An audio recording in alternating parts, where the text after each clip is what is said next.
message is being broadcast by the Department of Defense of the Republic.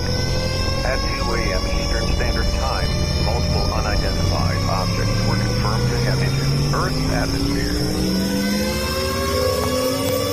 Discovery Houston, 20 seconds to LOS speed risk. Contact, nice to be in orbit.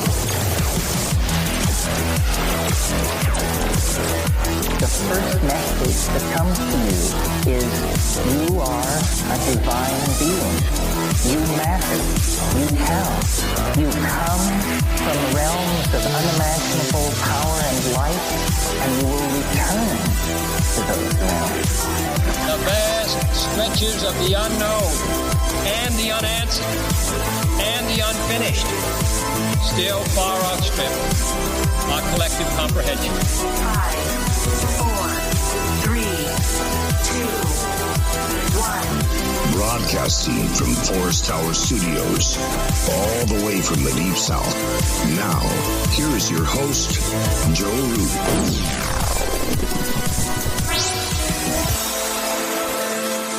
Broadcasting from a shack on a hill in the mossy creek bottoms of Cane Creek, Arkansas. I'm your host, Joe Root. This is Lighting the Void. Thank you guys so much for coming on the program. It is Wednesday, October the 30th, 'twas the night before Halloween, and it is fitting as we delve into the realm of dreams. We welcome back J.M. DeBord, a.k.a. RadOwl, is here with us, and we're going to talk about some, maybe a few nightmares, zombies, reality. Right? That's when the real freaky stuff happens. You all know that. Everybody's seen Friday the 13th, Nightmare on Elm Street. Why is all of the really, really, really creepy stuff in our dreams? And they made movies about it, dang it, for Halloween. And we're going to talk about this. This is going to go pretty deep. So he's here with us. That's coming up shortly. I want to thank GetTheTea.com for sponsoring the network. Go get tea. Go get your Ancient Life Oil as well.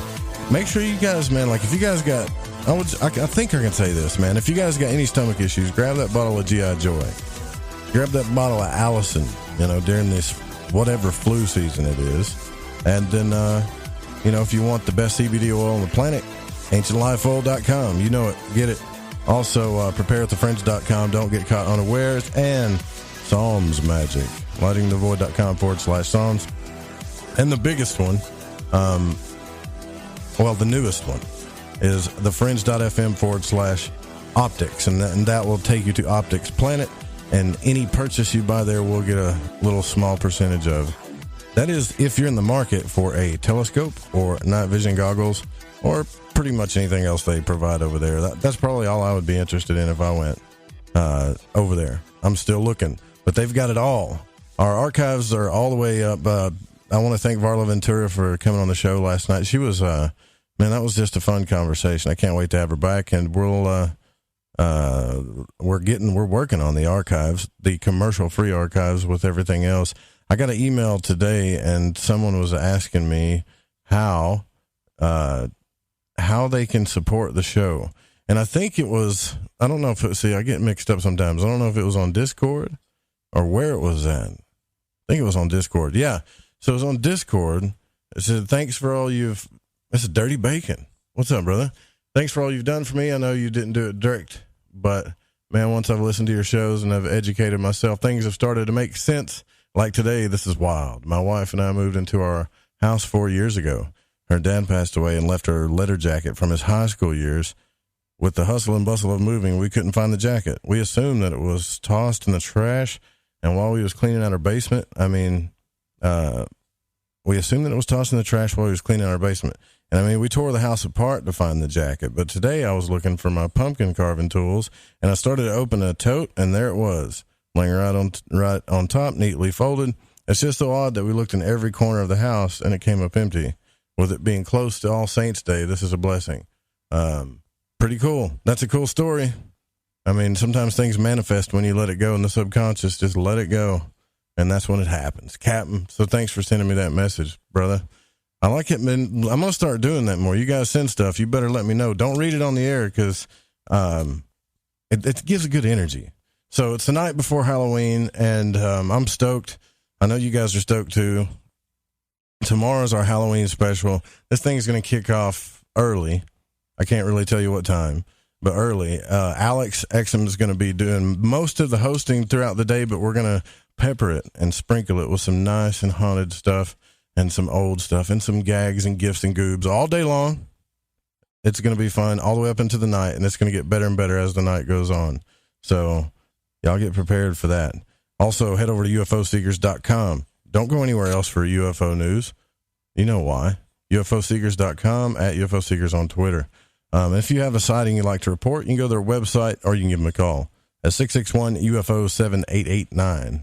That's the website. Now, J.M. DeBord, a.k.a. RadOwl, is the author of 3 books about dreams, including the best-selling Dream Interpretation Dictionary, and he explains this complex subject simply and easily and empowers readers to discover their innate abilities to know the meaning and significance of their dreams. There's a couple of websites here you can go to for reference tonight.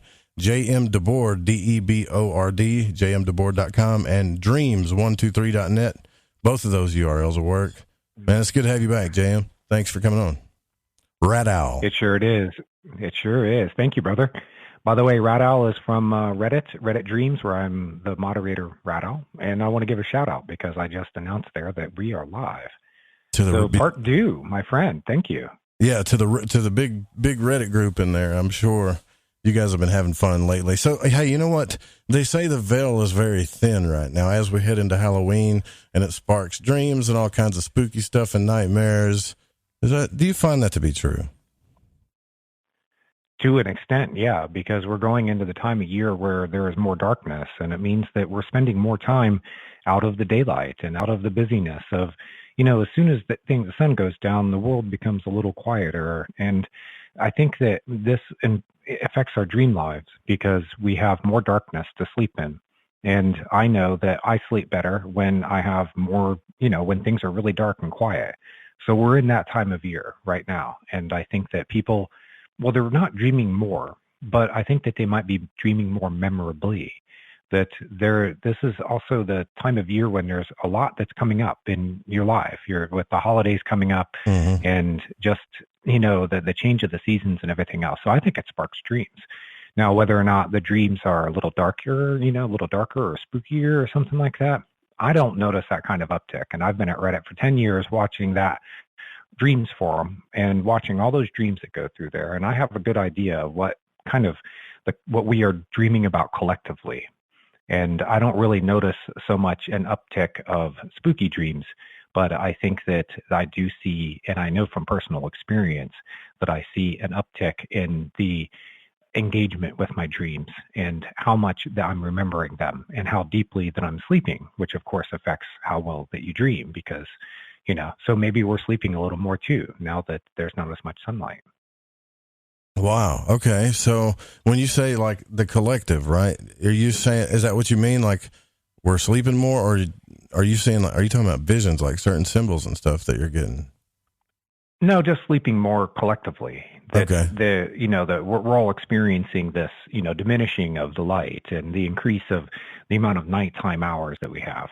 I get up at 6 o'clock in the morning now and it's still pretty much pitch dark outside. Whereas at the height of summer, the sun's already coming up.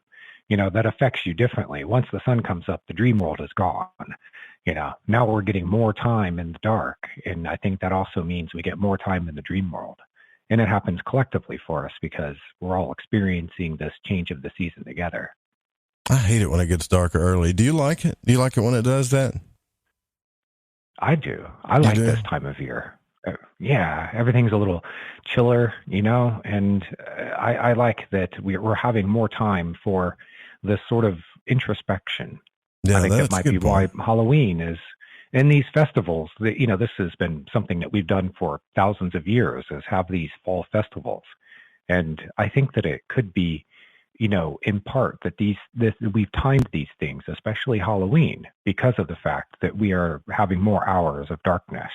And more darkness means more chance for introspection and an environment. As long as you're not around artificial light all the time, then you're experiencing more dark. And you know how you feel. There is more of this kind of calmer, more introspective mood that it puts on you. So we're having more time for going within ourselves and seeing what's there. And Joe, that can be spooky sometimes too, brother.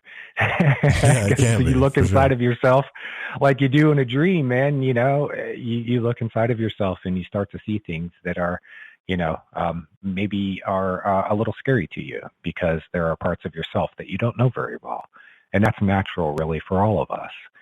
We have this part of our mind that we know of, the conscious mind, that is 5% or less of our total mind. And neuroscientists agree on this.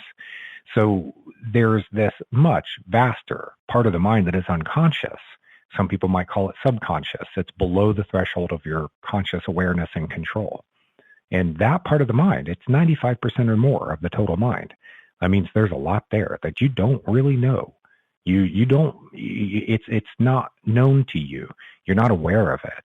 And that can manifest in your dreams. In fact, I think that a lot of the dreaming process, the deeper, more meaningful dreams especially, are to help you to get to know what is in the dark of your own mind. Yeah, right. Okay, so repeating dreams. Well, let's do this first because I got a story to tell you. And no, it doesn't have to do with the last dream. I don't even want to talk about that one that I talked to you about last time. But,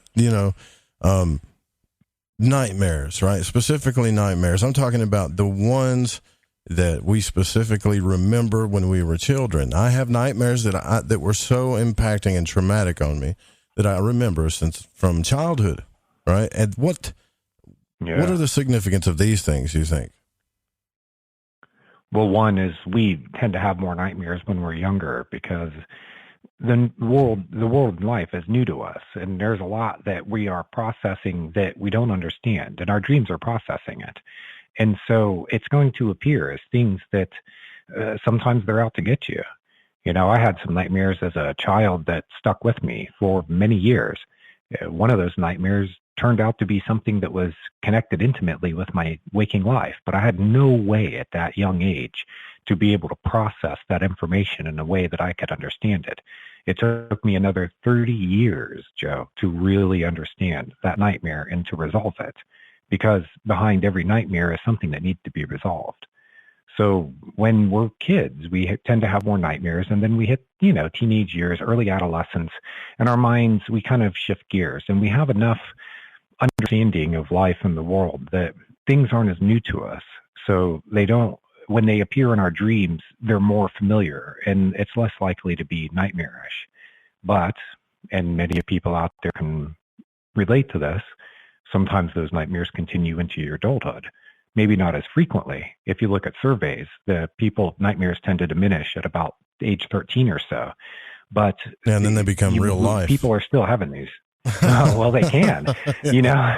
You have enough to deal with, So the nightmares are something from within you that is asking you to help it, basically.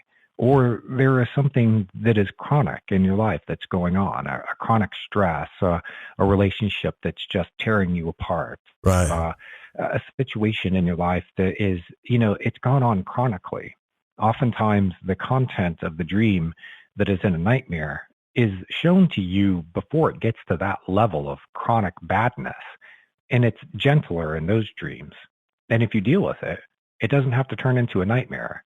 Because the nightmare is like an alarm bell that just keeps getting louder and louder the longer that you ignore it. So a lot of the stuff as adults that you dream about as a nightmare are things that have been with you for a while, and really? They just haven't been dealt with. Yes. Or there's something traumatic that happened in your life recently, and you dream about it as a nightmare. You just were at your, mother's funeral today. Tonight you have a nightmare. Okay, you had a big, shocking event in your life. That nightmare is probably going to be a one-off thing.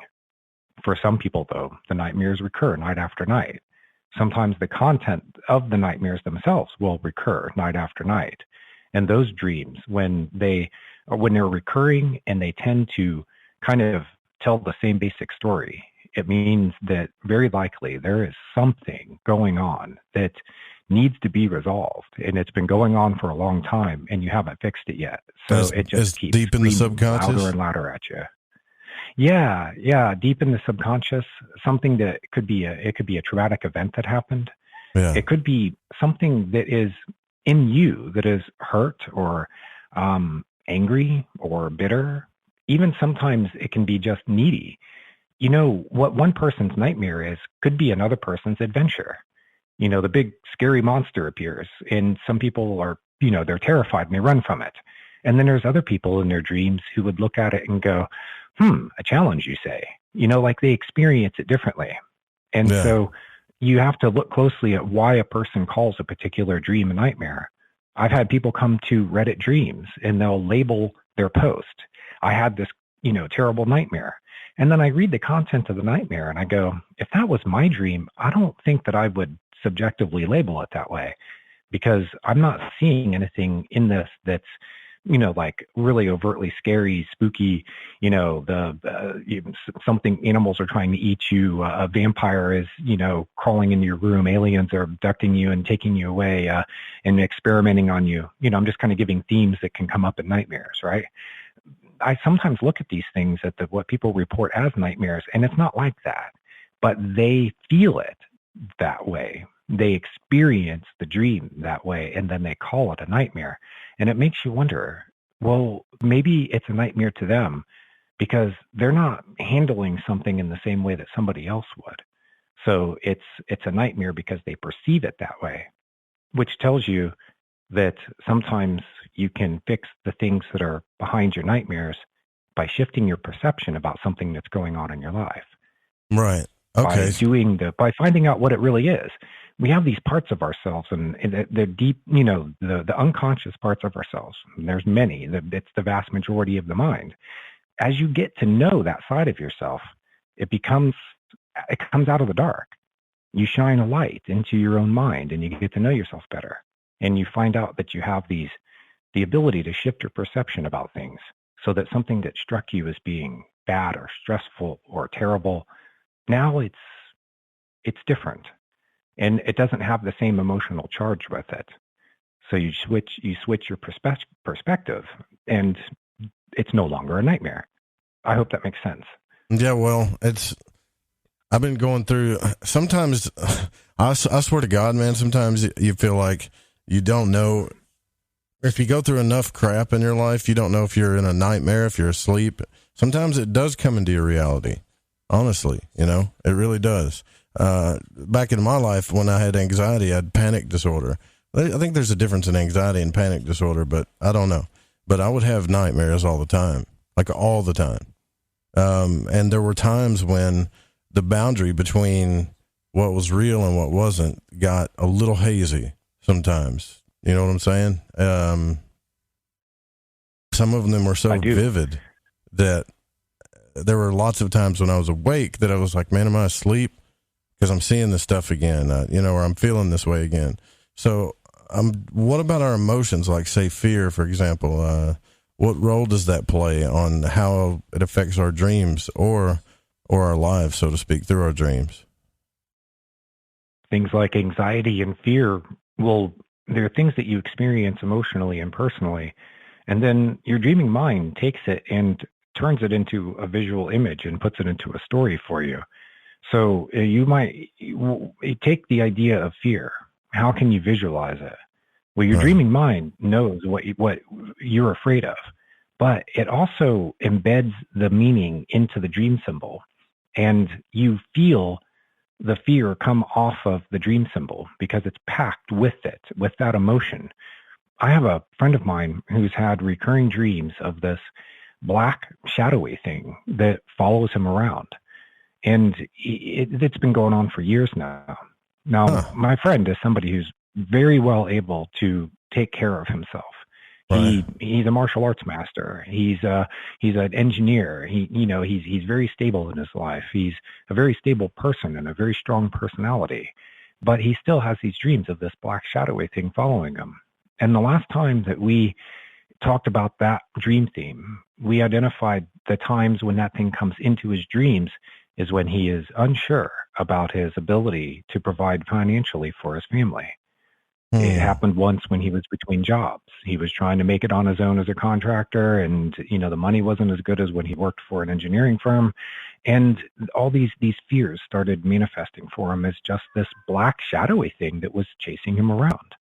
And the thing though is that somebody else could have a dream about a black shadowy thing and look at it and go, I wonder what's inside that shadow. Let me grab a flashlight and see.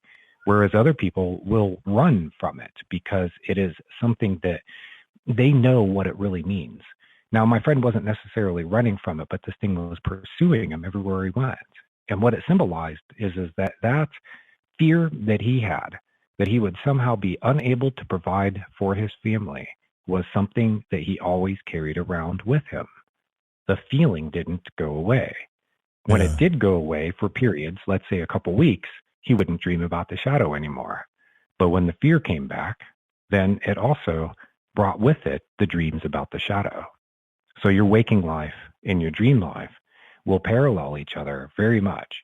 And you can identify what's going on in your waking life sometimes by what's going on in your dream life and vice versa, because they reflect each other. So you might have this theme, Joe, you're like, well, damn, I'm under the stress again. The anxiety's going on. I got all this craziness in my life. And now my nightmares have ticked up. It's like, well, are you really surprised that you're having more nightmares? It's because your waking life is. So that also tells you that if you are having nightmares, the best thing that you can do for yourself is get your act together, to get your life together, and to do as much of the emotional processing as you possibly can while you're awake. If you go to bed with unresolved emotional stuff, you are asking for some potent dreams, because now the dreaming mind is going to do the bulk of processing those emotions for you, and it doesn't hold back. It doesn't have the same filters that you do. It's going to tell the story raw and hot. And it's going to, in fact, the nature of dreams, they exaggerate things. They don't just recount the facts. They take it and turn it into these dramatic, exaggerated stories.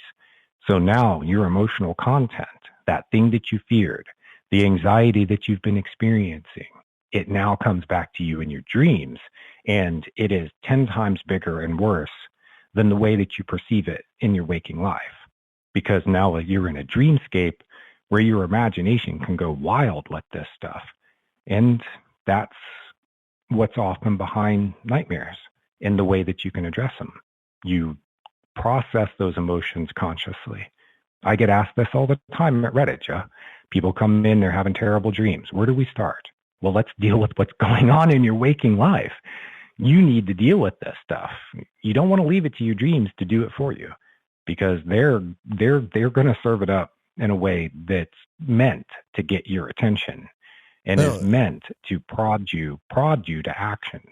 That's what I learned out. Like when I had anxiety, like I just didn't want to deal with anything. I just wanted to be able to relax and make it go away. Right. Like I just wanted to go home. I was so full of fear. All I wanted to do was go home, get somewhere safe. And honestly, I mean, it was so bad. The only places that felt safe was home and the hospitals, right? For some reason, that was it. Yeah, man, my dreams were rough. And it's like, this isn't going away. And not only is it not going away, it's increasing. It's just festering and festering. Like, this is something I'm going to have to deal with. Man, they were giving me all kinds of medications, you name it, Xanax, whatever. And it just didn't really do anything. It made the anxiety go away temporarily, but that thing that I had to deal with was there all the time.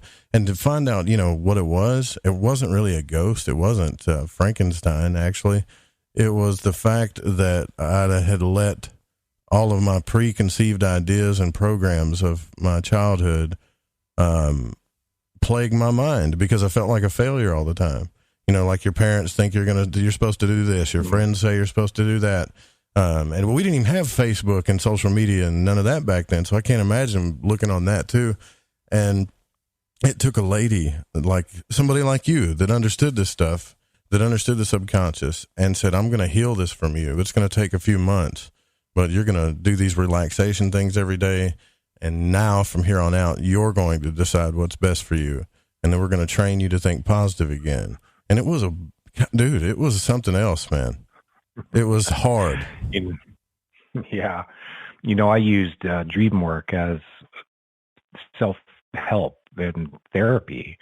It was something that helped me to address the things that were driving me to the end. So I've seen this also with people who turn to Dreamwork, is that there is something that drives them to it.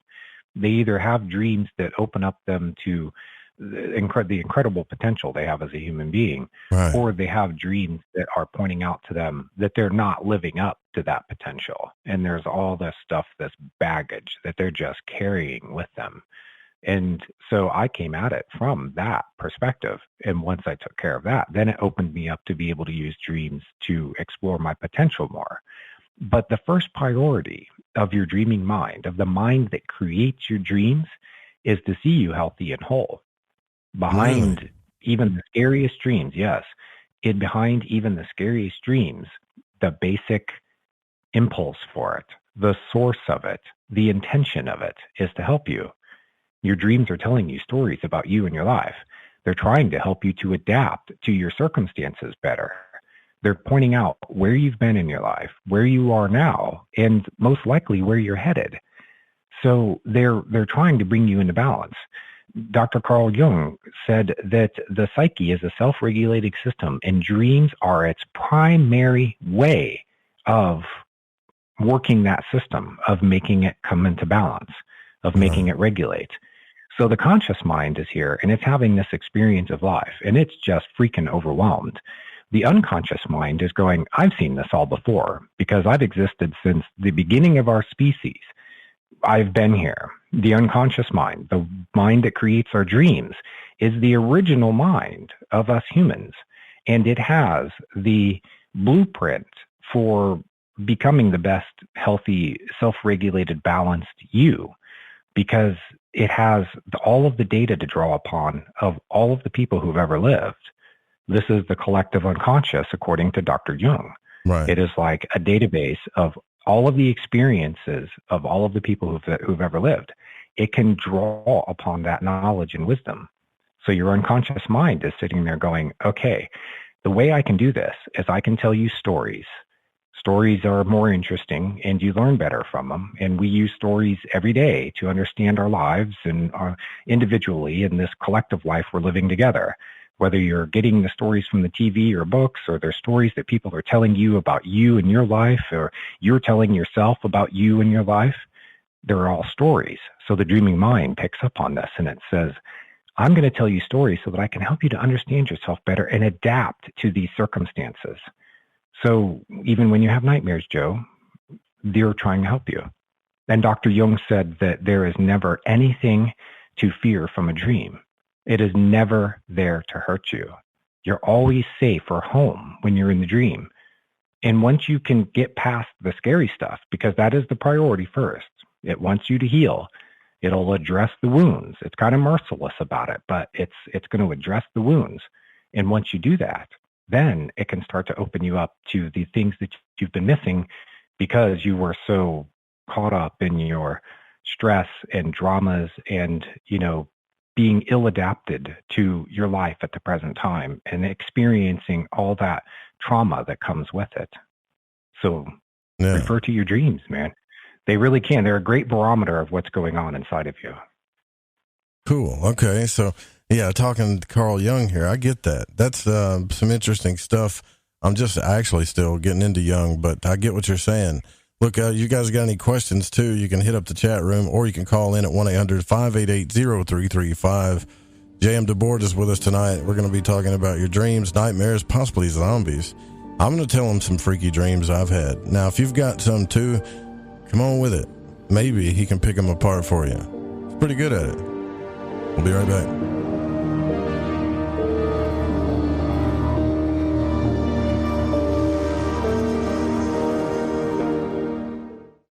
This is Corbin, son of the one and only Joe Root, and you're listening to The Fringe FM. And remember, if you'd like to learn one of life's most valuable secrets, just send $20 to The Announcer in care of this station. And by return mail, you'll receive your very own copy of the exciting 1.5-page book entitled Why You Should Never Send Some Guy $20 Just Because He Asks You to over the radio. In the year 2018, this station produced one of the most terrifying tales ever broadcast on radio. Bigfoot Speaks, Interview with a Sasquatch. This year, we bring you an even more terrifying tale to send chills down your spine. scary. One night only, October the 31st. Be there if you dare. Good evening. This is Art Bell, and you are listening to The Fringe FM. Did you know that qualified patients can access medical cannabis in all 50 states? Cannasense is a medical cannabis collective that helps patients in all 50 states gain access to cannabis medication. Cannasense does this with a streamlined process and strict compliance with the Compassionate Use Act of 1996, the Affordable Care Act, and the U.S. Constitution. It is important for each patient to understand the legalities involved, the costs, and the benefits of cannabis medication. Through truth, legalization, and education, the medical benefits of cannabis will supplant recreational perceptions, and the real vision for change will be realized. Let the people and their personal doctors take control of their medical cannabis decisions before the greed of big business takes over. The tipping point for change is today, and Cannasense is ready to lead the charge and enable legal access for all qualified patients to medical cannabis through its proven system. For more information, go to thefringe.fm/care or click the banner on the website today. I think by now we can get the information. I love magic, and on Lighting the Void, each and every week, you will get to hear shows about magic, mysticism, and many other subjects that stretch your mind and imagination. So when I got my mind on the magic and the magic on my mind, I listened to Lighting the Void on the Fringe FM. It's magic. May the gods look with favor upon you. You're wondering what we're going to do to you, aren't you? Okay, nurse, let's get this man to the ER stat. Right away, doctor. We see this every day. Heart attack or angina pain due to blocked and clogged arteries. Chelation can remove obstructions or blockages from arteries and help avoid painful and expensive surgery. Now there's Angioprem. It's a liquid oral chelation product that you take with juice. You start to feel the results fast. Angioprem increases blood flow all over the body, and that means more energy and strength to take on the day with less aches and pains. 60 years of research has gone into chelation, and Angioprem is the result. A safe and easy way to unblock your veins and arteries from buildup that slow circulation. Paging Dr. Jones. Please report to the emergency room right away. Log on now to angioprim.com. That's ANGIOPRIM.com. Or to speak with a trained consultant. Give Angioprim a call at 954-882-7221. That's 954-882-7221. You are listening to The Fringe FM.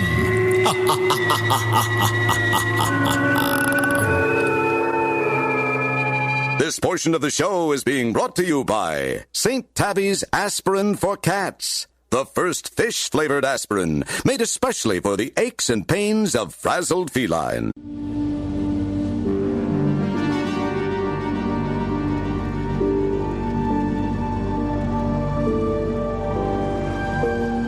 You're listening to Lighting the Void. The call-in number is 1-800-588-0335. If you would like to text, you can text in at 501-777-5631.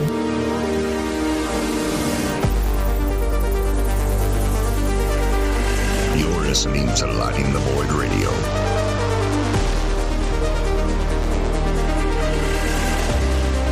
J.M. DeBord is our guest tonight. It's fitting for Halloween. We kicked off the night with nightmares. I'll dig into the chat room here in a minute, and we'll keep circling back to that. Like, why do we have nightmares? What is this about? And according to J.M., he's saying that this is something that there's something in our lives or something inside ourselves that we haven't worked out yet. Now, can it be, according to Jung, are you saying that it can be either or?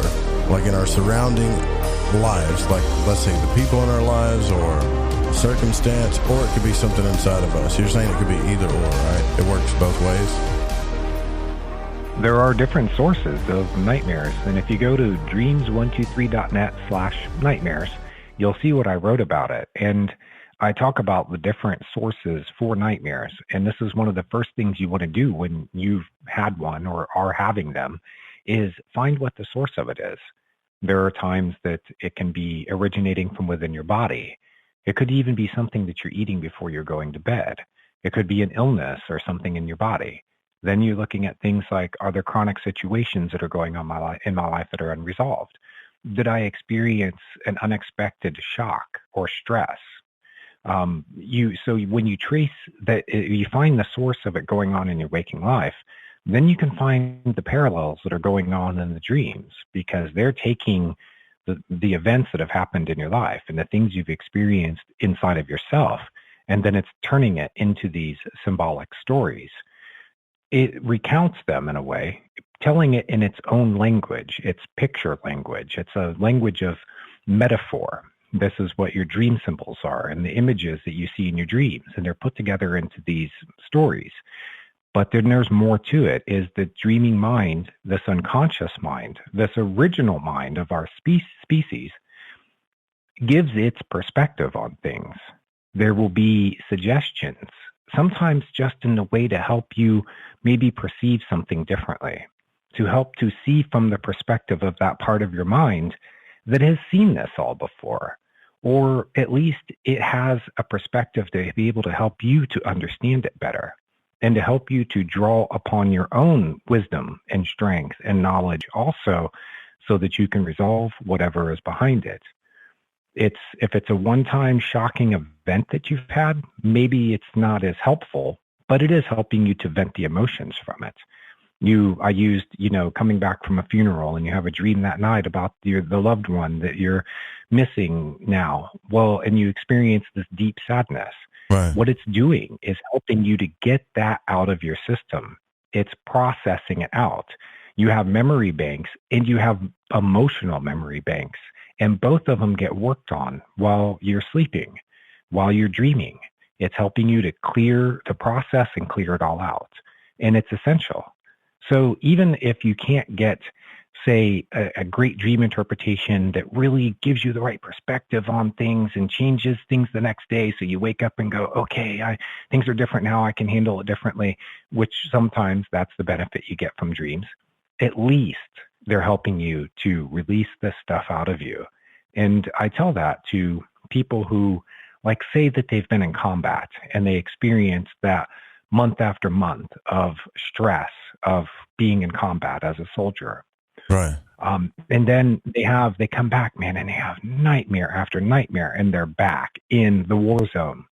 And I say, okay, there are things that you can maybe that will help you. It's in the content of the dream. Let's analyze it and figure it out. Let's see what the dreaming mind's wisdom is coming through in your dream, and let's see if we can pull it out and if it'll help you. But if not, at the very least, if that stuff stayed inside of you, all stuffed down, well, now you could be, now you could bust. We can only contain so much of this stuff. It's like psychosis sometimes, though, if you just keep packing it in like that. And that's why the dream vent is so valuable. It releases the steam. It releases the emotions. Okay. So at least you are getting a chance to do that. And this is in the literature for PTSD in dreams, is that at least they talk about how the content of the dream can sometimes just help you to let go of things, or it might seem like it's cruelly making you go back and re-experience things that have traumatized you. But every time that happens, Joe, it becomes in the past, because the dream is now in the past. When you wake up from it, it is now, you've created this psychological cushion. And that's what happens with the associated memories. Every time you dream about the trauma, you are putting more psychological distance between you and it. And it might take, if it's a really bad trauma, it might take quite a few dreams to make that happen. Now, there's a next level that you might call a night terror. And people who've experienced PSD and nightmares will sometimes say that what they're experiencing is beyond that. They will wake up in a full panic. They will fight or flight, and they're ready to, pick up their automatic rifle and start shooting, because they're having these super intense dreams that are even beyond describing them as nightmares. They're night terrors. And what I found is that a night terror is your body releasing the energy that has been very strongly imprinted in it from very traumatic events. And that all the analysis in the world of the dream is not going to get rid of the night terrors. They have to be acted out physically. The cure for them is a physical cure. I have a friend of mine who, as a young man, as a boy, actually, his stepfather pointed a shotgun at him and said, "You're going to die." And he really thought his stepfather was psychotic. He really thought he was going to die. He experienced that, looking down the barrel of the gun and thinking, "This is my last moment." He experienced it in his body. It went together with all the other traumas he experienced in this person's house. And then years later, as an adult, he was waking up screaming in the middle of the night. Well, he experienced this for a long time. We talked a lot about his dreams and tried to find the thing that we could pull out of it and analyze and understand and interpret so that we could help him. But we weren't finding it. It was really frustrating. And you know what he did, Joe? He caught on to this place. It was a martial arts place. They teach Krav Maga, which is this sort of special forces training in martial arts. Very kind of brutal hand-to-hand combat. He went at that heavy bag, and he went at it, and he worked the stuff out of his body. And he said that the night terrors, as he has gone further and further into this practice, he really embraced it. And working things out physically and doing all the things, not just the training in the classes, but the training of his body, getting up at 6 a.m. and doing burpees and, doing all these crazy, stuff, training, almost like Navy SEAL training kind of stuff. And it has helped him to work out the energy from his body, but he had to express it physically. Now, it doesn't have to be as dramatic as Krav Maga. It could be somebody who dances it out of themselves. You could have somebody who screams it into their pillow or works it out on the heavy bag or goes to that high impact aerobics class or, bench presses, X amount of weight or just like real vigorous working of your body. This can sometimes help with the night terrors because it's imprinted. It's an energy, it's a trauma that is imprinted into your body. So the cure for it is by working with your body to let it go. The subconscious mind, Joe, is really the body. The body is an extension of the mind is an extension of the body. The body has its own, it has a nervous system, but it also has various intelligence centers, such as in our gut.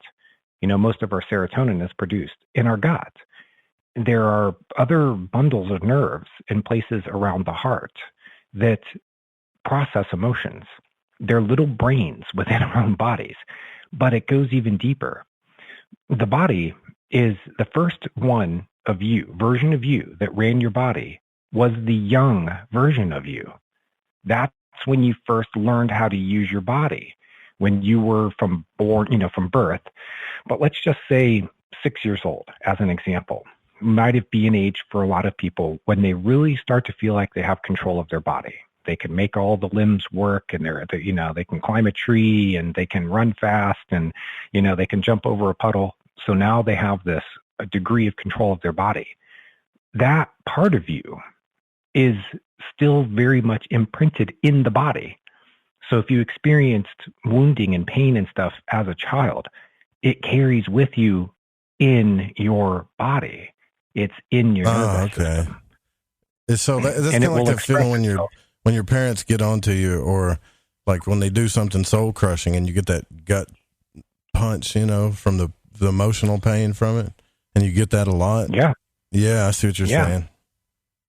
I discovered something. I've been talking to my body more and doing the things for it that it's asked me to do. It's, eating a little better, getting some exercise, doing some stretching, but there's also just an awareness of it and sending these, being aware of what I'm feeling. You talked about anxiety attacks, and one of the things you do to reduce anxiety attacks is just breathe deeply, become aware of your body, find out where the tension is, send your mind to the points in your body that are tense and ask them to let go of the tension.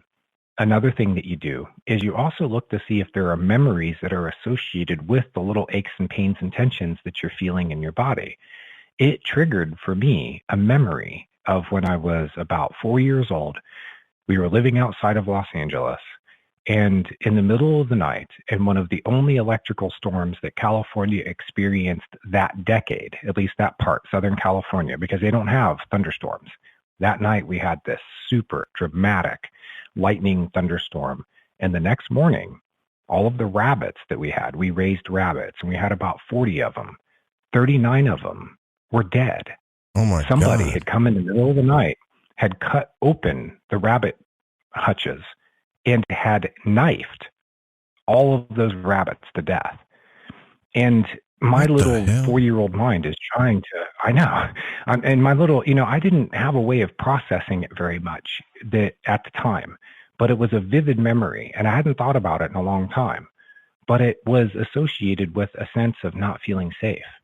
Even now, almost 50 years old as an adult, I was still carrying that feeling around with me, because I experienced that trauma as a kid, and it told me that sometimes people do really bad things and that you're not really safe. Well, a 4-year-old felt that way. This 49-year-old knows how to take steps to make himself feel safe. And so I first became aware that this memory was associated with something that I could still feel in my body, because that 4-year-old me was the first inhabitant of that body, and it's still vividly aware of what happened then and what's going on now. These parts of ourselves stay with us, and they can be in our dreams, but they can also be something that we feel directly in ourselves. And when we tap upon it, those traumas and those memories associated with them can come up, and then we can reprocess them as an adult. Sometimes your dreams are doing that for you when they take you back to the past and the things that have happened to you and the traumas that have happened, is they're helping you to work through it again, but with the benefit of what you've learned in the meantime, and hopefully in the ways that you've grown and you've gotten stronger and you're better able to deal with things. Now, if I experience something like some psychopath murdering, rabbits, beautiful little bunnies. Yeah, rabbits. That's crazy. And if I experience something like that, then I would have a different perspective on it. But at 4 years old, it was, it was my first touch of that darkness, that there is such a thing in the world. I wasn't even aware that there were people around who were that bad, who would do something like that. It was so shocking that I at that age, I couldn't really even comprehend what had really happened. But I do know that there was a very strong feeling and reaction to it, and it was still in my body. What kind of sick some bitch does something like that, though? Really? I mean, think about that. Like, what's going on through their head? What are they feeling?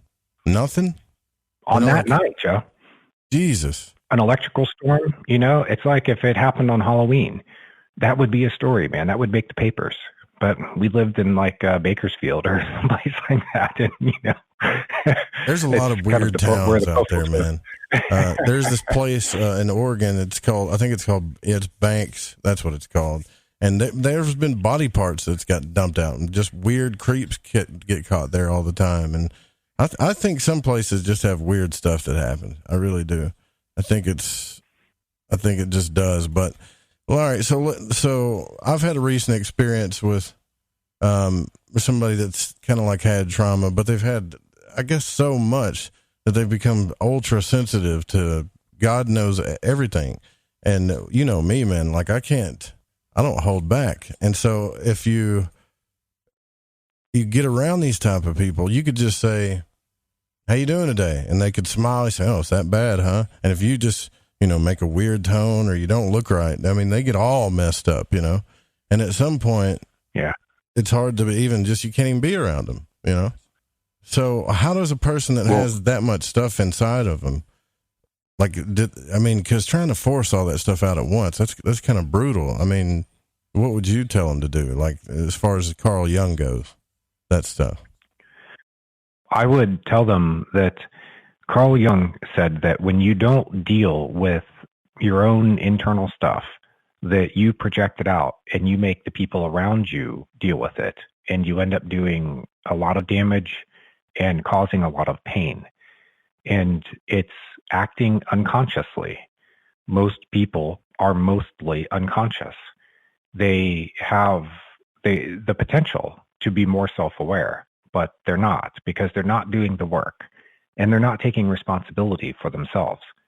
So what they're doing is they're acting like a child, and they're making everybody else responsible for them. And they're still acting out those dramas, but now they're adults. And the potential for pain and damage and destruction is much greater as an adult. So they need to take responsibility for themselves. And I would encourage them to begin with dream journaling. Just write down the content of their dreams. If they don't remember their dreams very well, then learn how to do it.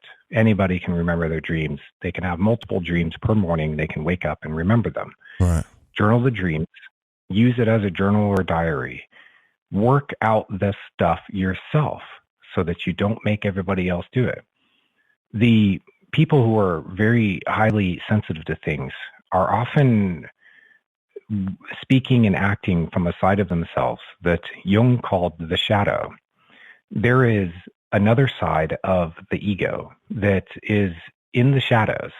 It's all the parts of yourself that you don't know, you don't understand, you don't accept, you don't want. You repress it, you suppress it, you ignore it, and it's still there. And the more that it is in the shadow, meaning outside of your awareness and control, the more it can control you from behind the scenes. You will be acting unconsciously. And if you go to extremes with it, you are actually contributing to a collective shadow that there's no better word to describe it that I know of than evil. There is the evil that we experience in the world is in a way dreamed up by us because it is coming out of our unconscious minds. We are projecting it onto the people and the world around us.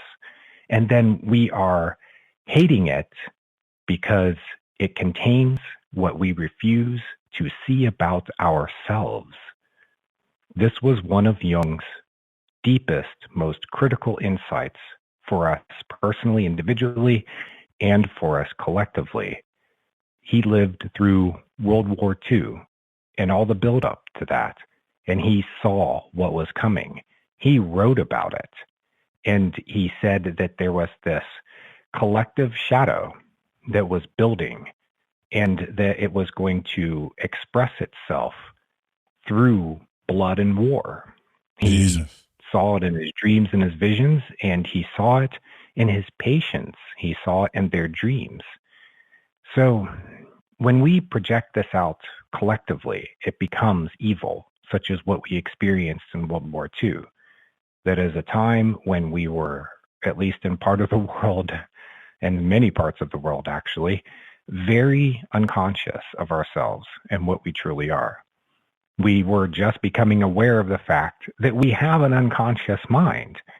I mean, the popularity of this in the sense of mass awareness of the fact that there is an unconscious mind began with Sigmund Freud, and he was drawing upon the work of others, but he was the first to popularize it. And then Jung picked up on it too, that we have this unconscious part of ourselves, that the more unconscious we are, the more that it has the potential to project out. We have this shadow side of our egos, and the bigger the ego, the bigger its shadow. The most shadowy people in that sense, shadowy. You know, think of Hermann Göring, shadowy. Think of Benito Mussolini, shadowy, think of Emperor Hirohito. Man, I got to tell you, it's like one minute you're talking to the sweetest person on the planet, and the next minute you're talking to, I've never seen anything like it. It's not only that, like it messes with the person's mind and yours at the same time. And they're projecting out their shadow onto people, and then they're reacting to it. Jung said that the things we react to the most strongly that we see in other people and in the world are unconscious, shadowy things about ourselves that we are projecting out onto it. And the reason why we react to it so strongly is because it contains our shadow, and it's making us look at it, and we don't want to. Right. And we resist it. And some people can go to great extremes to resist really seeing into those dark parts of themselves. Joe, I think it's why we get things like, wasn't it Jerry Falwell who was caught with the prostitute and the cocaine and all that stuff and did it over and over again? Yeah, we get weird, dramatic obsessions. Public confessions, and then these weird obsessions in people. A lot of people who put themselves in a position like that, like him, and millions like him, who are putting themselves in a position where they can't accept certain things about themselves. And it's why you see those people become the ones like the Roy Cohns of the world, people who are very destructive, manipulative, highly unconscious, and some of them are in positions of power to be able to do terrible things to other people. And Roy Cohn was FBI Director Hoover's right-hand man who did a lot of the blackmail. In fact, he was kind of the early version of, like, say, a Jeffrey Epstein, in the sense that he would set people up to do illegal things, and they would do it so that they could get blackmail material on them. This is a person who is highly unconscious and also has a lot of shadow content that they refuse to accept about themselves. So what did he do? He was a gay man. He went after other gay men and outed them and destroyed their lives. He was known for it. Interesting. These people end up acting out, in the Falwell types. He's, he attacked what he was gays ashamed and the of. prostitutes and this and that, and then he's caught with a gay prostitute. I mean, what was that, Joe? So he kind of attacked his own shame, so to speak. If you look at it from a collective point of view, right? Yeah. That's what he's doing. Okay. Yeah. And this is what other people do. Like, I'm not saying that the person that is like Roy Cohn, but this person sounds to me like they're very unconscious of themselves, and that they're projecting out their dramas onto the world. They're projecting out the things about themselves that they can't accept or won't accept, or have learned to think of it as shameful or wrong or bad, Right. And then or it's just some very hurt part of themselves. They're in pain, and they're expressing their pain by projecting it out into the world. And what they're really trying to do is they're trying to heal.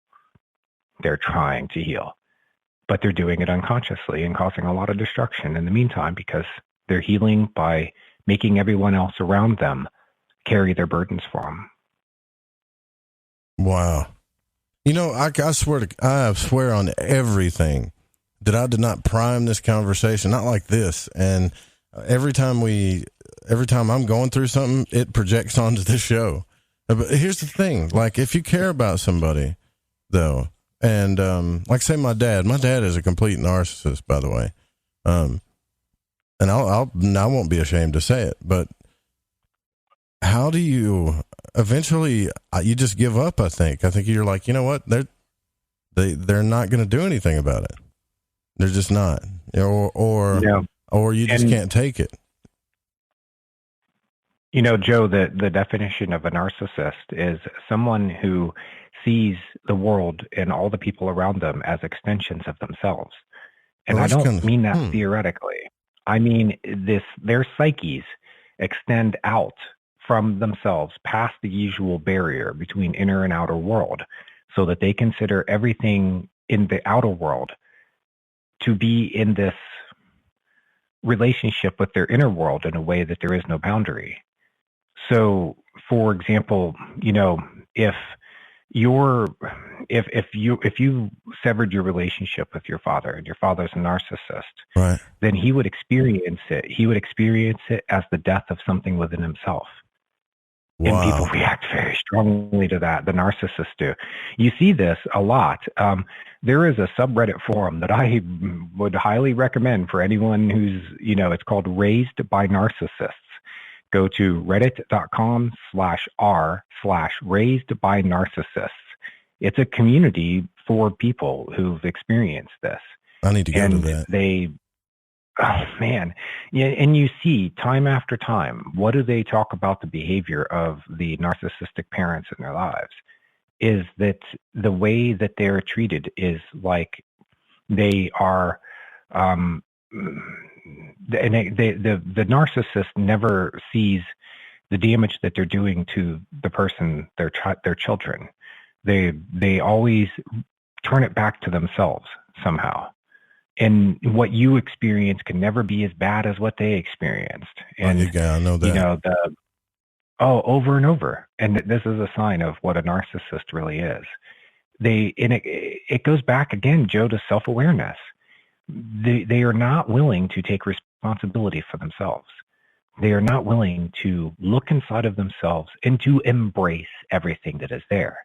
And it's often because of repeated traumatizing that was done to them, or some kind of experience that repeated over and over that created patterns in them where they are unable to shine a critical light on themselves and really see themselves the way that they are, because it would blow their minds apart. In a way, it's a survival mechanism. Yeah, but hold on a second. Unaware of themselves. Like, what if they do see it though? Like, and even I've done that. Like later on, I've thought about something. I'm like, man, that was messed up, right? And even like these people that I know, my father is the only one that won't do it. This other person I know, after it happens, they'll see it, right? And it's like, it's got to be a crazy conflict, and it just feels torturous, man. And if I'm feeling torturous about it, I can't imagine how they're feeling. They're expressing their pain. They're repeating their dramas.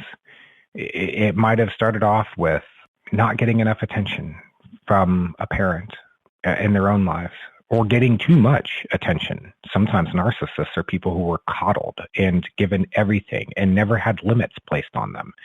And all of especially as a child, everything they wanted was given to them. And their behaviors, when they were wrong, were not corrected. So they never learned to put those limits on themselves. And as adults, they still have not learned how to put those limits on themselves. So, all right, I think I see what you're saying now. So if they have like a dream about being trapped, you remember that last time you were on the show and I told you that crazy dream I had, Yeah, the guy slamming you up against the wall, and he was naked. And all that. Oh my God. Yeah. And I just wanted to punch him in his face, but I couldn't do anything. Well, these people like have dreams like they're chained up and spiders are crawling on them, that kind of stuff. And they wake up like doing that kind of stuff, on the hour. And I'm just like, Jesus, man, all you want to do is, especially if you care about them, if it's family, friends, whatever, all you want to do is make it go away, because it's not good for the body, right? And it's a trip. It's a trip to deal with. And we had Dr. Daniel, I forget his last name, but he was a really good Jungian psychologist. And he said, people that have several issues, and most people do, he said taught me something. He says it's kind of brutal to try to get someone to fix everything all at once, because they can't handle it, right? So you have to be very analytical about it and how you approach it. And I'm like, oh, that's great. Let's find a Jungian psychologist. Well, number one, they're hard to find. And number two, they're extremely expensive. Yeah, they are. And a lot of insurance companies will not cover Jungian therapy because it doesn't use the psychopharmaceuticals as much as others. Although we are just in This Jungian Life, it's a podcast, and the most recent episode is about when is it good to go ahead and self-medicate, or not self, but to medicate to address things. Because when you come into a therapeutic environment, you need to be stabilized. And if a person is experiencing suffering unnecessarily, then a good Jungian therapist who can write the prescriptions can find the right drug to help to alleviate the suffering if it's unnecessary. There's other suffering that is necessary, because it's kind of like if there's something wrong with your body, you experience pain. Your body tells you that something's wrong with a part of it, because that's the way it tells you. It does it through pain. Well, suffering is a type of psychological pain. And if you are suffering, then it is your psyche telling you that something is wrong and you need to go see the doctor or do something. You need to fix it. You need to heal it. Yeah. Try to, at least. Yeah, and it might require some therapy to do it. Now, Jungian therapists take a little different approach than some of these other, three-letter jargon like CBT and some of these others. I won't knock them. I will say, though, that Jungian therapy has a way of getting to the heart of who and what you are. And by using your dreams as therapy, as healing, you are tapping into your own internal resources to make it happen. The answers you get from your dreams are your answers. It is your own mind telling you how to fix things. It's there in your dream content. Even in the dreams that seem to be senseless, they might be so, the spider's crawling all over you, something like that, Yeah. Well, I use that as an example because you did a minute ago. Well, that could be an expression of something that you can learn from it. You can pull something out of that once you can understand what it really means. It's a symbol for something, and symbols are packed full of information. You can even use the symbol, your dream symbols, as like a doorway to be able to go down inside of yourself and find where things are at. That's how I got to that memory the other night. I started off with a dream where I was on a submarine and we were on a mission. And I remembered that the water was really brown and dirty, but I was in the submarine, so it didn't bother me. I was just aware of it. Mm-hmm. I mean, I didn't even have the periscope up. I just knew that the water was brown and dirty, right? And that there was something that we were trying to accomplish. So before going to bed, I put on my headphones and I played this sound file from sacredacoustics.com. It's Karen Newell, and she got together with Eben Alexander and some sound engineer specialists to create these really incredible sound files. And they activate your brain waves in a way like binaural beats, but these also have monaural beats, and it has other types of sounds. This is a new next level. It's kind of like Bob Monroe's Gateway, which we talked about last time, but it's even more up to date and advanced than Bob's program. It's pure sound, and it gets you into this right meditative state.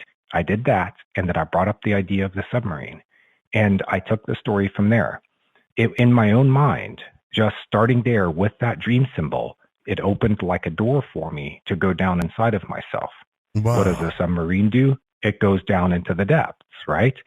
So I just sat there with that sound playing, and I imagined in my mind, okay, I'm on the submarine. What are we supposed to do now? I remembered that there was a captain character in the dream, and I kind of look over and I go, Captain, okay, we're here. We're on a mission. What are we going to do? And he's kind of like, well, you're really the captain. He kind of sent me that message. And I'm like, oh, yeah, that's right. This is my dream. Okay, well, we're in a submarine. We're in the ocean. Let's dive down. So, well, the first things I did is I cleared the water. And to do that, I pictured that there was a funnel in the ocean, and that down in the bottom of this all came up spontaneously. And I wanted to find out what was at the heart of the of that funnel. And so I remote viewed down into it. I used my mind's eye, and I could see that there was this counterclock. It was a diamond, but it's two facets, like two pyramids stuck together by their bases, and they were rotating the opposite directions, and they could change colors. Whoa. And they were actually changing colors. They were changing colors with the audio I was playing. It's the Om meditation.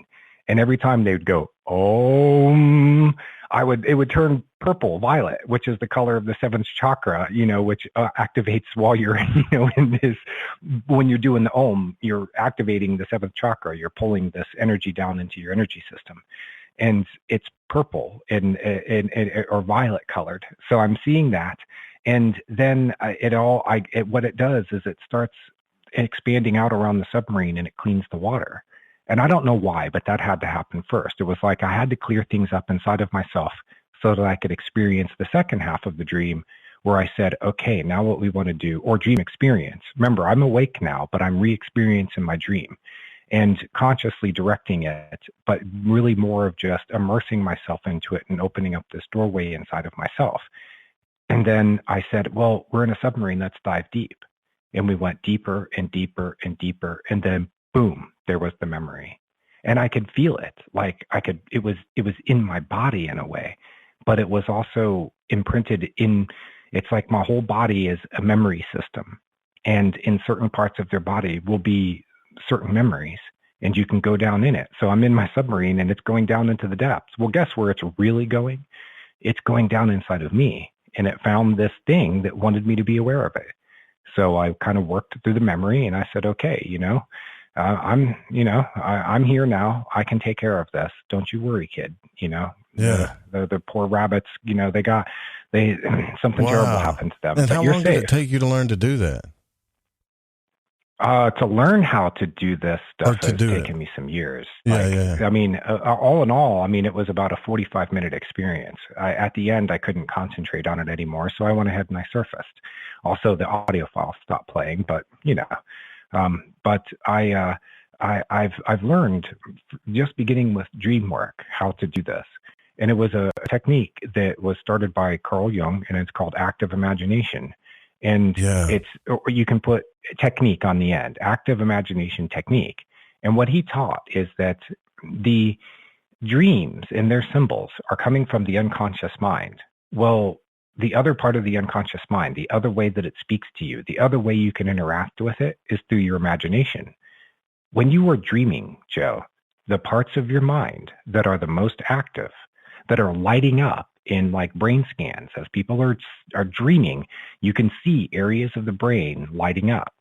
They're the same areas that light up when you're strongly using your imagination. So now what does that tell you? Start with a dream symbol. Use your imagination and use it as a doorway into your inner world. And you can have these really remarkable experiences. Robert Moss was talking about this yesterday at the Dream Summit 2019. He was the featured speaker. And by the way, you can go to thedreamsummit.com, look up the replays, and it's 48 hours. It's free. So there's a window of opportunity, or after that, you have to pay for access. It's through the Shift Network, and they bring in premier people. And, it's to get access to these people. Sometimes it can cost you a bit, but it's free right now for 48 hours. Then there were speakers today, and for the next 48 hours, the replays will be free. Robert Moss talked about having these experiences. In fact, he was the one who inspired me to take my next step with it. The way I started with this stuff was just using Jung's active imagination technique. Right. And I would talk to dream characters.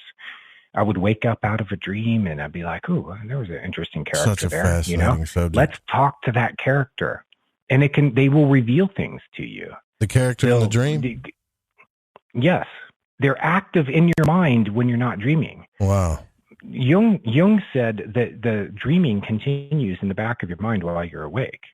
You continue dreaming while you're awake, and he said that the more unconscious a person is, the more that dreaming content from the back of their mind gets projected into the world around them. You can be awake, but you are dreaming, and you are projecting this stuff out. Some people, Joe, even experience the dream imagery and sensation while they are awake. They found this with schizophrenics. They dream while they're awake. And you go, well, no wonder they don't know what reality is. Because they can be going along in what they think is their waking life, and they are awake as far as the medical standards are. Their eyes are open, their brain's processing, they have conscious control of their body, but their brains are projecting dream imagery, and they are experiencing dream sensation while they're awake, and they can't differentiate their inner world from their outer world, and it drives them crazy. You know what I found out too? Another thing that's so crazy is I don't think that they're necessarily wrong. And like I'll tell you, I was having an interaction with the person that I was, it was insane. The projecting and the stuff that was happening. It was so back and forth. It didn't make sense. Check this out though. I've got an app on my phone. It's one of those ghost apps, right? The Ghost Finder, divination type app where it pops up words or whatever. And I'm not playing with you, man. I've got it screenshotted on my phone while I was discussing this with this person, trying to help, but that was a bad idea. But while I was discussing this, my phone was literally telling me to get away. Bad energy, complicated mind, maleficent, like what is it called? A malefic energy, yada, yada. Like it was saying everything that was happening. I'm like, how is this possible? Like, I mean, I believe in like tarot and symbolism, but I think when Jung was talking about what you're talking about, how these things, we think they're separate, the dream world and our real world. I don't think they are separate. We just got to learn how to tap into it better. It was pretty trippy. It's a difference in perception. There's a perception while you're awake and a perception while you're dreaming, and they seem separate, but there is a lot of overlap to it. And in fact, I was listening to Paul Levy in the Dreamwork Summit yesterday. It's still available for replay, so I advise you to go and grab it while you can. Paul Levy, he wrote a book called The Quantum Revelation and another one called Wetiko. And Wetiko is it's considered to be sort of an evil spirit, but what it is something that is being dreamed up into existence to be our foe or opponent in this world, to wreak all of this havoc and put these challenges in front of us, because ultimately we are creating this thing, and that we are actually creating our reality the same way that we create our dreams. There is a amazing overlap when you get deep into dreams and then you get deep into what is the true nature of reality, especially when you dig down to the quantum levels of reality and you look at it and you go, okay, well, the quantum scientists say that our waking reality is a lot like a simulated reality, and it is responsive to us because we as observers decide which of the potential states that are just possibilities in the quantum state become material in this reality. They're all interconnected, but it starts in the quantum and then it becomes real in our world. And this includes all the darkness that we're facing individually and collectively. It is coming out of a place that we are creating it ourselves. Now, it's coming out of this other reality to us. Our dreams are a lot like that process of creating waking reality, because what are they? They're like virtual reality simulations that are responsive to us, and they give us what we expect. They give us what we think this is supposed to be there. Right, yeah. If you're going along in a dream and you go, hey, that looks a lot like my childhood home, but the tree isn't out front. And then the dream either puts the tree there or tells you a reason why it's not there so that it remains to be completely believable. There's also a sort of dream source or intelligence that is behind the scenes that is responding to you moment by moment to keep up the illusion of that reality. In the same sort of way, I think in our waking reality, that there is something behind the scenes, it's in that quantum fabric, that is responding to us to maintain the persistence of this illusion, and that we are actually in this waking reality experiencing the dream that we're all dreaming together in another reality. So this reality really is a dream. It's not like a dream. It is a dream. That's so trippy, man. And we will one of these days wake up from it. We'll wake up from this dream and we'll be in another reality. I think that there's something that's behind the scenes. Like an even more vivid outside reality. Of time and space. Yeah, it's a blueprint for it. The theoretical basis for this was built by Jung in his work with Wolfgang Pauli, who was a Nobel laureate physicist. They worked together to understand how does the psyche grow out of this quantum fabric. The foundation of the psyche exists in the quantum fabric, and it is outside of time and space. And the intermediary between it is what Jung called archetypes. We have the archetypes at the foundational layer of the psyche, and the archetypes originate outside of our reality. They are originating in another reality, and they channel through.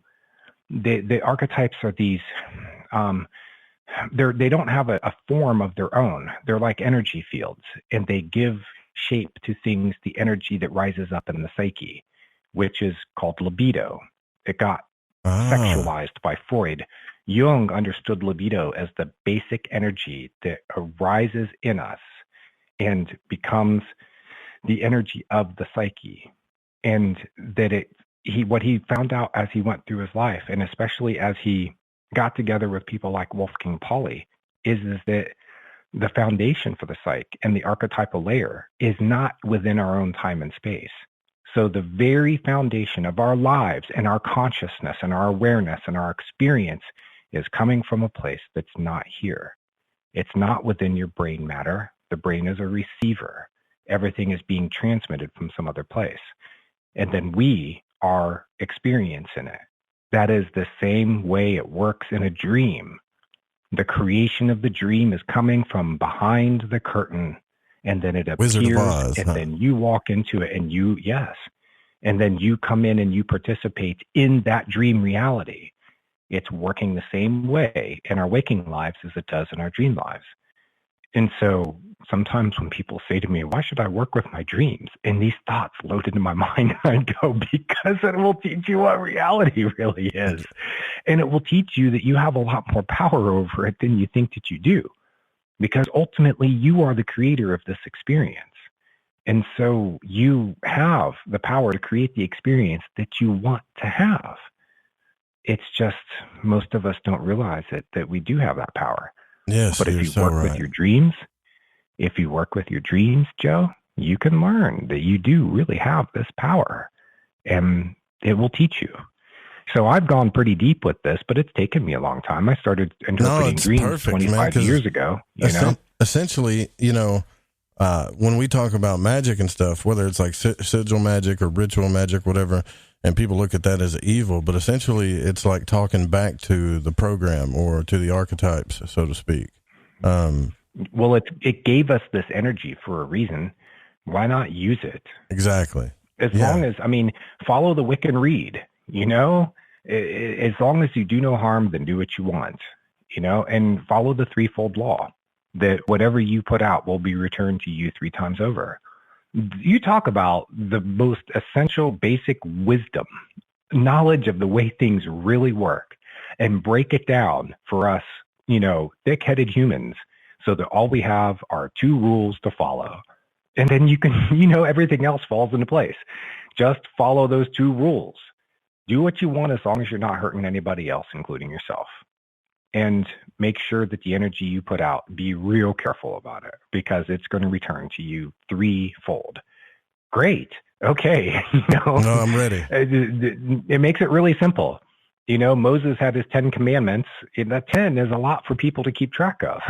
I think those 10 commandments can be summed up in those 2, Well, the only time that ever happens for me is when I eat a sandwich, and then it returns 3-fold, But it sure does. Maybe I could be negating it with my fear. Who knows, right? We could talk about that too, and I will get to y'all's questions.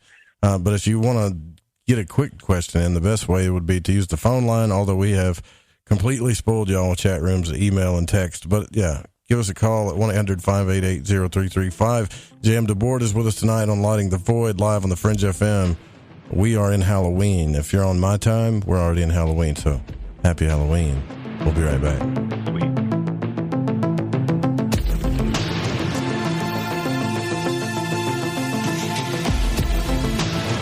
You're listening to Lighting the Void Radio.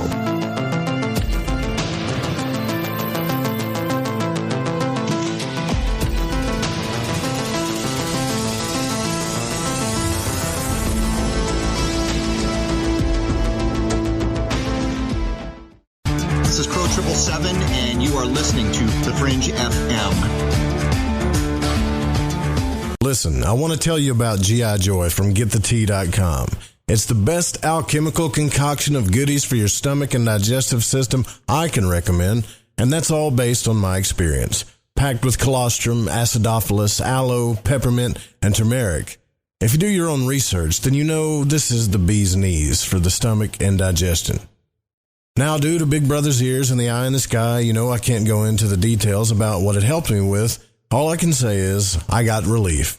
It's non-GMO, no fillers, no preservatives, manufactured right here in the US of A, and delivered to you by the only people who stay on top of the game and are out in front, go grab a bottle of G.I. Joy at GetTheT.com and see what all the fuss is about. Again, that's GetTheT.com. From the afterlife and into your life, this is Art Bell, and you are listening to Joe Roop and Lighting the Void here on the Fringe FM.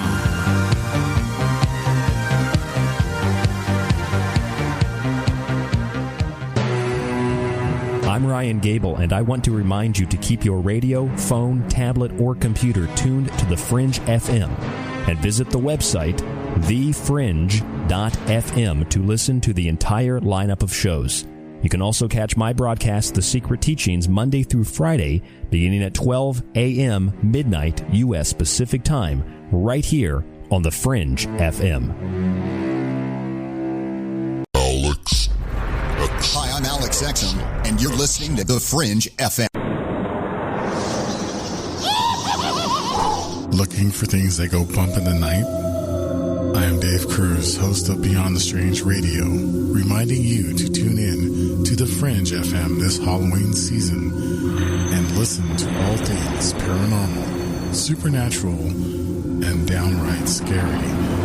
Join the Fringe FM Discord channel and chat live with your favorite host and Fringe friends. Whether it's All Hallows Eve, Dia de los Muertos, or Sam Hain, it's gonna get spooky up in here.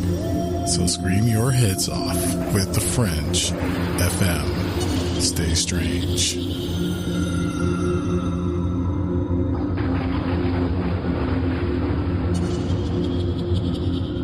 OMG! People are jumping on board to the Life Change Tea Regiment. Brew, steep, and drink for a gentle, taste great cleanse. It's changing how they feel. See what everybody's talking about. Log on to GetTheT.com. That's GetTheT.com. Life Change Tea aids in digestive slowdown and helps people get moving down a healthy path. We won't make claims. We'll just let you decide. Experience is much better than a commercial anyway. If you want results, log on to GetTheT.com and purchase your super strength cleansing tea. You won't be disappointed. If you're looking for some mind-body suggestions, go to YouTube and punch in the search bar Health Matters Now. That's Health Matters Now. Put power into your health now.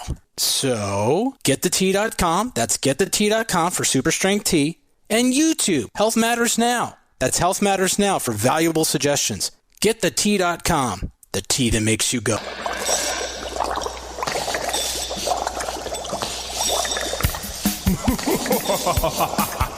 It is complete.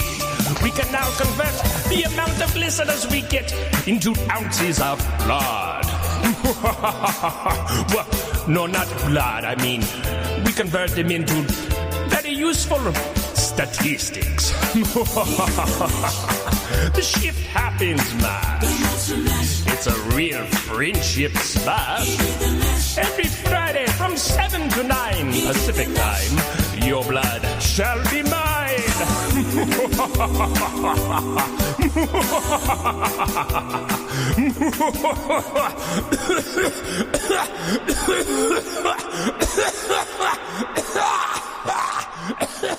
Hey, is that a new music app? Yeah, check it out. Surfer Music Discovery. It links to thousands of online stations, but the twist is you see the song names and artists that are now playing live. That's different. No guessing. Looks like a waterfall of music. So many formats. Rock, oldies, country, R&B, jazz, and a whole lot more. How's that spelled? Surfer. S-U-R-F-R. Is it expensive? It's free. No need to sign up or sign in. Get the Surfer Music app free from Google Play or the App Store.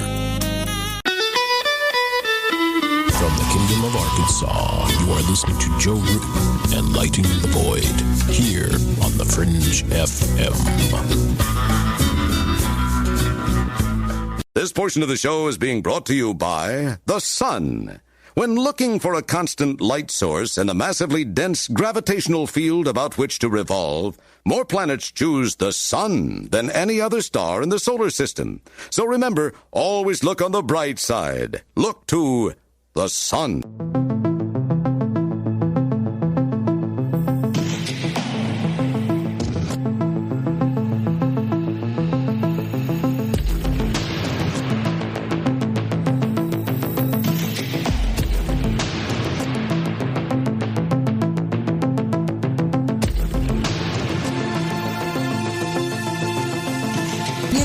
to Lighting the Void. The call-in number is 1-800-588-0335. If you would like to text, you can text in at 501-777-5631. All right, welcome back to Lighting the Void. We're here with J.M. DeBord, RadOwl. Man, interesting stuff. I've always kind of knew how Carl Jung worked because I've taken the Gordon White's dream course, and he calls it Journey, right? So he puts the out-of-body experience and the dream stuff together. He thinks it's all part of the same thing, and a lot of people believe that, and that's fine. And it is.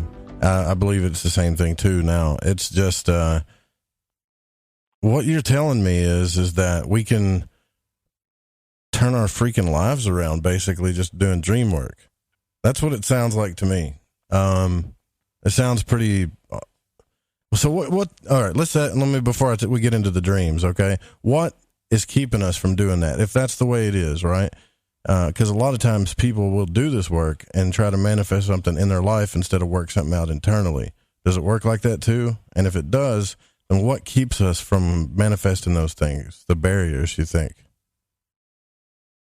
Well, I think the first barrier is, for most people, it is self-awareness, and they need to be ready for the good things that can follow and enter into their lives. But sometimes you're not really ready to let go of the other things. For, let's just say an example, someone who's been an addict, someone who's been an alcoholic, and they come to the point where they can let go of that. Maybe they've done it for years, and now they're ready. They're at a doorway where they're really ready to make progress, and that fork in the road will come up. And you'll see some of them who will take, the one fork that continues to lead them on a path towards healing and restoration, towards blooming and opening up, towards realizing new potential and really having a completely new life. And then you'll have other people who will go back into the addiction again. I did that. I did that after 3 years of being recovered from, not drinking a drop after years of drinking heavily. And I had to go back and experience it again to teach myself something. Interesting. And, okay. I learned it, I learned it. Yeah. Hey man, talk about some bio stuff here. I've been through it, and my dream life is what saved me. And having someone who could teach me about my dream life, Larry Pesavento, he saved me. He has a book called Toward Manhood, and it's fabulous. And being able to take my dreams in, read his book, take my dreams and my life to him, and then learn together how to address things, how to heal things, how to break patterns, how to understand the things that were really deep down inside of me that I didn't even know were there. My first confrontation with the shadow, I learned about it, right? And I said, well, that's a really interesting thing. The bigger the ego, the bigger the shadow. I'm like, I wonder if I have any shadow. I don't really think I have much shadow, do I? Oh, boy. And do you know what it did? It invited the universe to start showing me my own shadow. And I started having synchronous experiences with people and things that showed me that my shadow is very much there. And it was very much active. I also experienced the way that the things that the world, like you talked about how that app was going crazy when that person was there, and it was saying, get away, because it was like it was picking up on something deeper. Yeah, it was saying manipulation, it was saying everything, man. Yeah. Yeah, it's coming through an electronic device, and you're going, well, how does this thing know? Well, I had a friend of mine who he turned schizophrenic, and I watched him experience this, and not just me, some of his other friends tried to save him. And we'd all had an experience at his house of something there. It was a manifestation of there were people he had a crack house on one side and a heroin den on the other. And I tell you, Joe, he was caught in between. This stuff was crazy. And I had something called in my heart to go and lay it out in front of him. I caught him in front of his house, and we sat. He had like a house that had been turned into apartments, and we're sitting there on his front. And I look at him and I go, Matthew, there is something in this world, this universe that loves you, brother. We all do too, but we can't save you. You have to save yourself. And if you want to, you need to call out to that higher power, whatever it is. You need to ask it. I know it's hearing you. I know it will respond. You have to do it though. Get on your knees and pray, because you are at the point where you are either you're going to live or you're going to die. And if you don't die in a physical sense, your life is still over. It's that desperate for you, brother. There was a man, we were talking quietly with each other on his porch, and this guy comes out of nowhere and he gives me the most hateful look. Stop saying that shit. Really? Like he didn't. Yes. He had an experience in the like environment. that. I think he was a crackhead. Yeah. I've seen this with like street people and drug addicts and stuff. They become, it's like the Matrix when, Agent Smith shows up and, it's like, oh, it was a bus driver. Now it's Agent Smith. And he's after like something came through. Right. Yes. Yeah. It's like something came through him. And that it's like something in that guy, he was speaking directly to us and he was trying to interrupt me from appealing to my friend. I knew he was reacting to it, and that what was coming out of his mouth was directed from another place. This is the way that the world we are creating this reality, and it is responsive to us. When we send something out there, there is something that responds, and it tells you, man. I mean, I was sending out good energy, and then the bad energy was trying to, that was a confrontation there. That was good versus evil. That's what that was. And, so, and and the good guys don't always win. I'm going to tell you that, man. You just keep trying and trust that something this is reality, right? If you want to be one of the good guys, yeah, man. Yeah, but it responds. I was on Wendy Garrett's show, Conscious Living. Wendy, 20 years ago, started having a nightlight blinking at her in response to her thoughts. And it has taught her over the years, basically, how to become a channeler and a medium. She did it first by realizing that what was going on inside of her own head was not contained exclusively within her own skull, that the world at large was responding to her thoughts. And it began very gently with just that nightlight winking at her. And she, and she's experimented with it. Like, does nightlight wink at other? No. There's a strange sort of observer effect going on, and I'm sure you talked about with your folks that there's this observer effect. That we've talked about this a lot on the show through the conscious observation of things. I've called it interfacing, right? But there's something obviously interfacing with us when it comes to this stuff. And it's funny that you're just like confirming all that. So, all right, I got to run this one by you real quick, and I need help with it. A recurring dream where I'm always on this dang golf course, right? This is one I know I'm having now for sure a lot.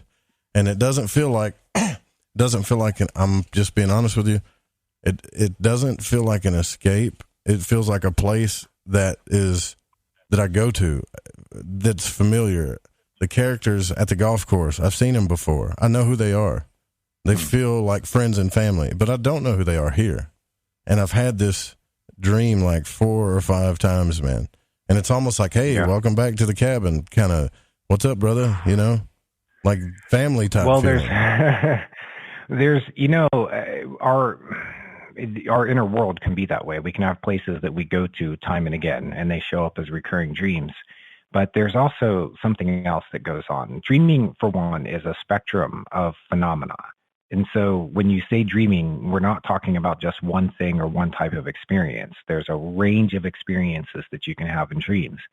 And one of those experiences that you can have is tapping into the other realities that you are living in right now simultaneously at a higher level, the higher self, or whatever you want to call it. All of the lives, you've heard of past lives, and then there's future lives. All of that is being experienced at one time, because on the other side, time does not exist. It's all happening right now. And you are experiencing, I don't even want to put a number on it, an infinite number of lives. You are experiencing them all right now. It's just that a part of you is having a perception of just having this life right now. But there's a larger perception that you have where you are experiencing all of these lives at once. This is something that Anita Moorjani experienced in her near-death experience, and she wrote about it in the book Dying to Be Me. She said that when her heart stopped and she left her body, but she was still there, that she kind of drifted away from her body and went to this other place, and she had these experiences. And one of them was seeing the fact that she was living all of these lives simultaneously, and her life as Anita was only just one of them. Sometimes what you do while you're in a dream is you are walking into those other lives, and they know you. Those people who you experience those things with are also having separate experiences from you. They're not just dream characters. The dream is a timeless space. It's another reality that you are walking into, and to have these other experiences with these other people. They could, I don't even want to speculate too far, but what those people that you're seeing at the golf course could be other masks on the people that are part of your life now. Interesting. But you're having these other experiences together in these other realities, and your dreaming mind is the portal to be able to walk into those other realities. Paul Levy said at the Dream Summit, and he said this in his books too, is that sometimes what you're doing is gathering advanced intelligence, because that's where you're going when you die. Wow. You are getting a taste of where you're going. See, that's what and it there's feels a lot like of to people who've experienced this. I swear that's what it feels Tibetan like. dream yoga, you become aware while you're dreaming, and you learn how to experience that reality fully consciously while you're dreaming. And what you find out is that what you're actually doing is getting advanced intelligence on where you're going next. And that the more that you can learn how to be conscious in the dream world, the more that you can be lucid in the dream world, the more that you will be prepared for that moment when you step out of your body and you start to experience the next thing. So you can train yourself now through your dreams.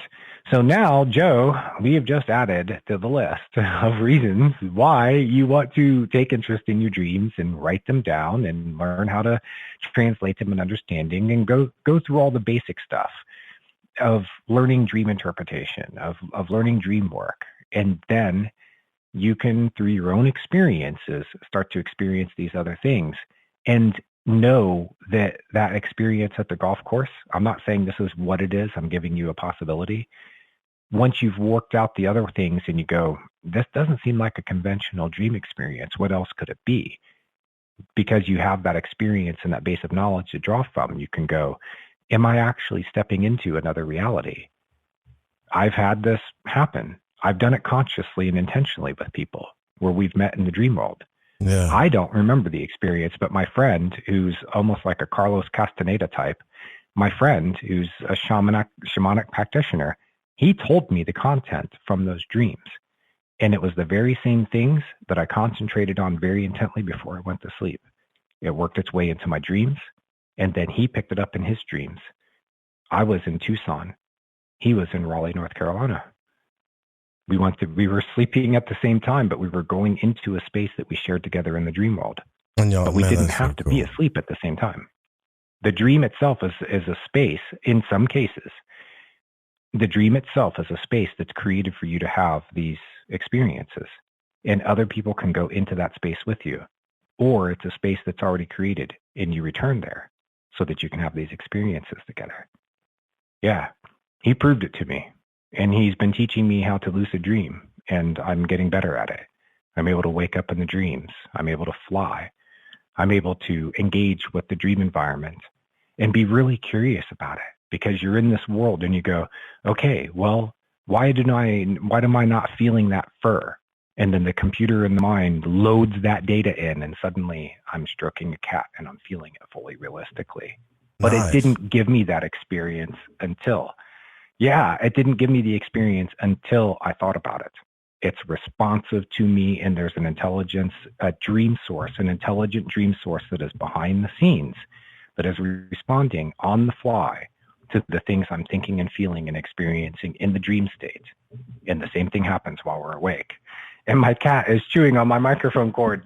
So I got to ask a couple of questions here while I got just a couple of minutes. I haven't promised and I haven't got any questions in. So first question is from Cortana, and she's saying, you were talking about shadow work earlier. How would you recommend one start their shadow work? I think you said something about a journal earlier, like grab a journal, something like that, right? Yeah, journaling your dreams, looking for shadowy characters. Dreams123.net, use the search bar and look for shadow dreams. You can also just use my moniker RadOwl, and almost anything you want to know about dreams, and if it's out there somewhere and I've written about it and it's on the internet, it has my name RadOwl tagged to it. So you could put RadOwl shadow dreams, and it's going to take you to, probably the first or second result will take you to dreams123.net, where I've written about this subject. The shadow, the way that you're beginning this work is just the desire to do it, the recognition that it's there, whether or not you were aware of it at all, and also realizing what it really is. It's a structure of the psyche that is a split off part of the ego, that is everything about the ego that it does not want to know or understand, or it's too painful, or something split off part of yourself. And now it is outside of your awareness. So it is in shadow. There is no light of awareness that is shining upon it. You begin there. You track it in your dreams. Look for in that post at dreams123.net. You can learn about how to identify shadowy characters in dreams, and that's where it begins. That's where it begins, and that's where it began for me. Once I opened the door to say, I want to know this, and I said it sincerely, I was given the experiences both when I was asleep and dreaming and when I was awake to help me to learn about this part of myself. There's also a book by Robert Johnson. He's a student of Jung's, and it's called Owning Your Own Shadow, and it is fabulous for this. There is also a course online, and oh my goodness, he's going to hate me. I'm trying to remember the guy's name. He's put all this work into creating an online course for shadow work. But you can get resources, but I would use Carl Jung as your starting place. Carl Jung, what is the shadow? And it will take you into understanding what it is, and then doing the work, the inner work that helps you to get to know it better. It's there, I mean, there are very few people who have achieved that enlightenment. And if you look at the word enlightenment, what you're really seeing is something that has shined a light into the shadow of your own being, and you've fully filled it out. So now you're enlightened. There's nothing that's left in shadow anymore. There's another way of conceiving the shadow. Well, is it Charlie Morley? Is that who you're talking about? I'm just guessing. Who's doing the shadow course. It's Scott Jeffrey. Oh, gotcha. Okay. CEOSAGE. He has a program for this. He has a lot of free information, and then you can go into more stuff with it. Yeah, shadow training. Sorry, I just opened the email. So Scott Jeffrey, and he's got a lot of really good information on his website.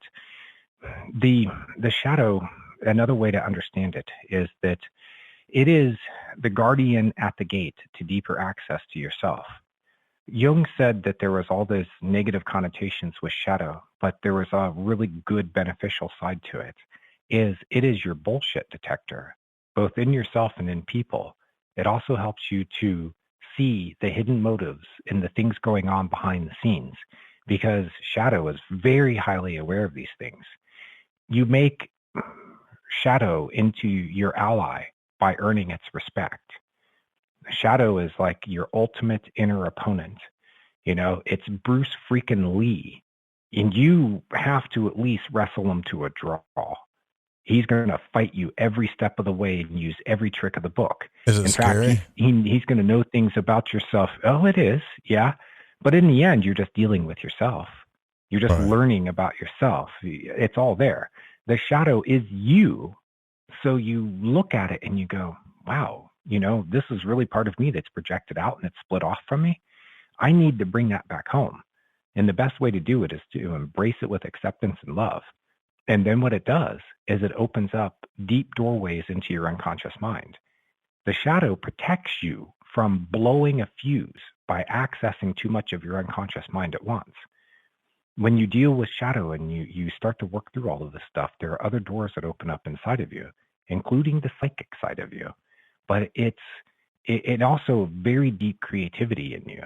Jung said this himself. By dealing with his own shadow, it opened up this incredible creative potential within himself. And he realized that what began as an opponent was actually his fiercest ally. So that's why it's not so scary. I mean, it is at first. That's pretty cool, though. At you in a way that's wrapped in fear and intimidation and darkness. But in the end, if you earn its respect, it frees up all of that energy and allows you to use it consciously. And then it opens up doorways to your creativity and to your deeper potential for being able to create your own reality. The shadow holds these tools. It's sitting there going, I'll give them to you, but you got to take it from me. I love a good battle. It's even worse than that. Yeah, it is. It is a good battle. You just have to be careful about how immersed into the battle you get, because in the end, you're dealing with a part of yourself. So the more you battle it, really the more you're battling yourself. But what you're doing is you're battling to live up to your own potential. That's what you're really doing in the end. There is a blueprint for the complete whole you inside of you. It is in your unconscious mind. It's been there from birth.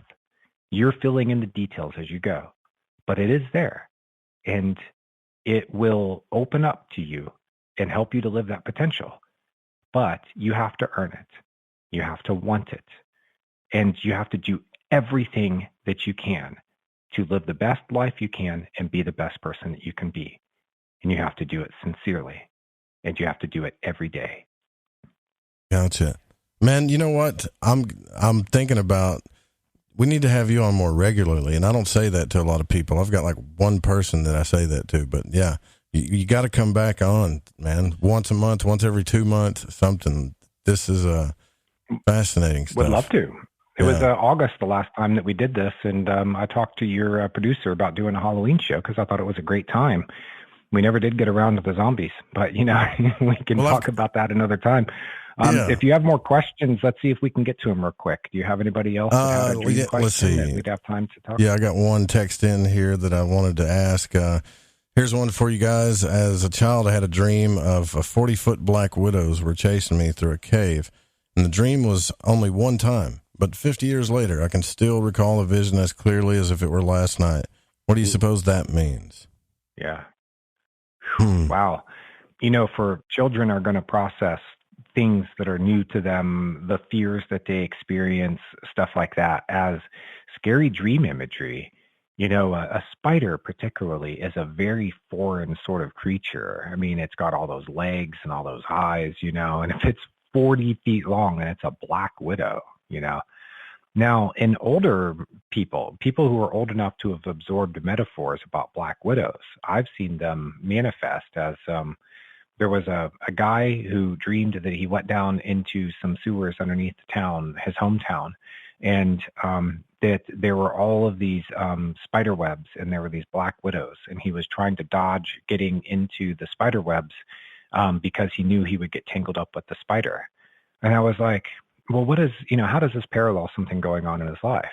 It turned out that his manipulative spider-like ex-girlfriend had just gotten in touch with him, and he was home on break. He was in college. He was home on break, and she knew it, and she was weaving the web again. She was trying to pull him back in, and the dream was saying, no, don't do it, So that was one way that I've seen black widows in particular used as a dream symbol for certain people who weave webs and wait until they can get you. They'll pounce when they get the opportunity. Oh my goodness. So spiders, though, in general, spiders tend to represent things like anxieties and fears. Those are the two things that I see most often as they manifest in dreams. And then it works off of the idea of something that is venomous. If it's a venomous type of spider, And venom is just basically, in a simple idea, it's something that gets into you and causes damage. Well, what else could get into you psychically, like in your mind, and cause damage? Well, like you have a bad experience with a person. It gets into you. It works under your skin. It's like venom that's inside of your body because it's destructive, And then I've also seen it revolve around the idea of webs and getting caught up in webs. And, webs are the games people play and the webs that they weave. They try to pull your mind in and fill it full of cobwebs. I saw a guy the other night who actually, at Reddit, he was having a dream about he was using a broom to clear the cobwebs off the ceiling of his house. And I asked him, are you clearing the cobwebs from your mind? Because it sure looks to me like you are acting out that metaphor, because the ceiling is the top of the structure, and your body, the top of the structure is your head. And that's where you experience your thoughts. So I was like, well, if you're cleaning the cobwebs off the ceiling, then, it seems kind of obvious to me what you're doing. If the dream follows the metaphor, I always find that there might be something else. You always have to consider other possibilities when you're working with dream symbolism, because dreams tend to defy expectations. And you'll start to think, oh, yeah, I know what that means. And it turns out that it's, he noticed the other day, out of the corner of his eye, that there was a spider living in the corner of the ceiling. And the dream is actually telling him, hey, there's a spider over there, but you didn't really notice it, but you picked it up and processed it subconsciously. So now I'm going to make you aware of it. That could be what is really the source of the dream, but there's a lot of symbolism behind it too. So for a child, a 40-foot man, that to me looks like a really, really big fear. And I would begin with, was there someone in your life who seemed larger than life, which all adults really do at that age, but especially parental figures. And black widows, the dangerous ones, are the females. So I would ask, was there a mom in your life that was, was your dreaming mind, taking your mom or a close female figure and turning it into that image because this person scared the bejesus out of you? Fantastic, man. Thank you so much for coming on. Can you give everybody your links real quick before we let you go? Like, again, once more, please. Hey, man. Yeah. JM DeBord for my basic website, dreams123.net. I've kept information there for years. I have a lot of really good content there.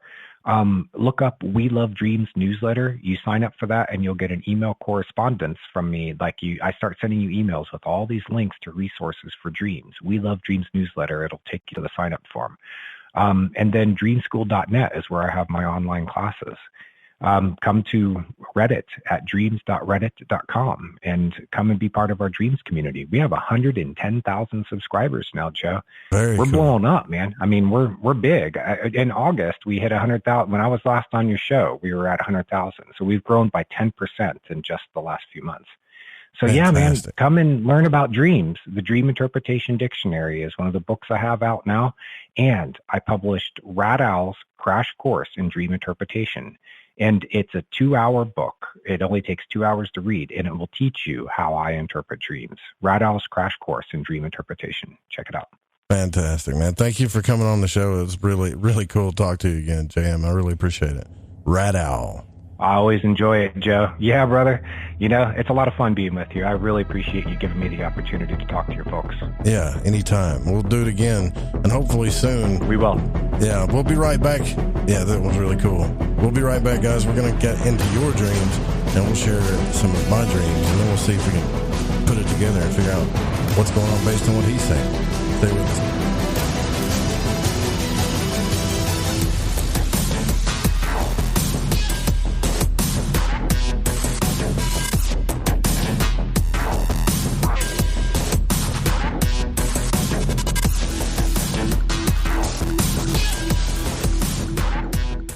Thanks for listening to this broadcast. Need another late night fix? You can tune in every weeknight to Lighting the Void with Joe Roop on The Fringe FM. Hi, this is David Oman with HouseAtTheEndOfTheDrive.com. You're listening to KTLK, The Fringe FM.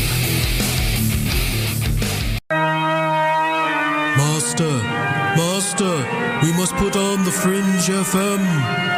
Of course, Igor. Anything else would be monstrous.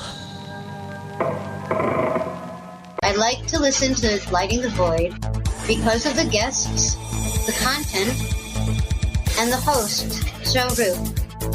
He's smart, he's intelligent, and he seems to ask the questions that we all have on our mind. We're all searching for the truth, and Joe helps us get closer to it. I love this show. I love this show. I love this show. Lighting the Void. What's up, Joe? Hey, man, I just wanted to say your show, dude, keeps getting better and better and better. I love Lighting the Void and the Fringe FM.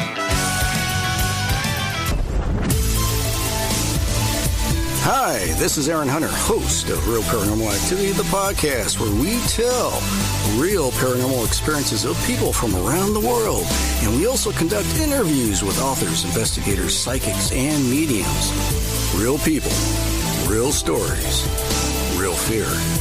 Thursdays at 6 p.m. Pacific, 9 p.m. Eastern on The Fringe FM. See you then. Hey, this check is wrong. I worked a holiday and 7 hours of overtime. Not getting paid correctly is a real pain. It could also hurt our boss if our company provides out-of-compliance checks.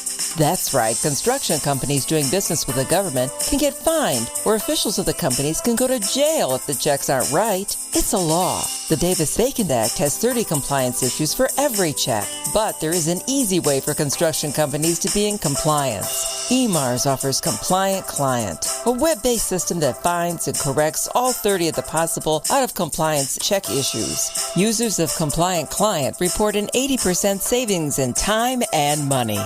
Running a weekly payroll usually takes about 5 minutes. All 15,000 plus clients of EMARS have never had a legal compliance issue. Plus, they sleep better on check day. Contact EMARS at emarsinc.com or call 480-595-0466. The Fringe FM isn't just a radio station. We also provide services for all your audio production needs. If you're interested in live radio or pre-recorded podcasts, we're here to help. We even do audio enhancements and voiceovers if needed. If you want to do a podcast or live radio show and even want the option to syndicate on terrestrial radio, from simple audio file enhancement to live production and call screening, we have you covered. We have worked with some of the best professionals in the business in order to provide coaching instruction for content creation, show structure, and more. Contact The Fringe Digital Media for more at info@thefringe.fm. That's info@thefringe.fm. Or call 501-777-5631 for a consultation.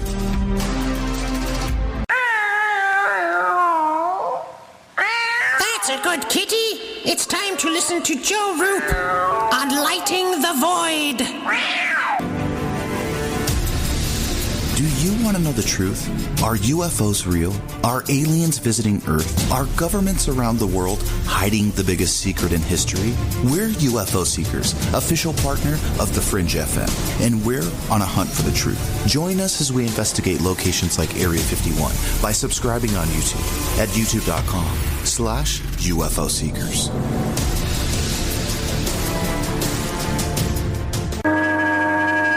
You are listening to The Fringe FM.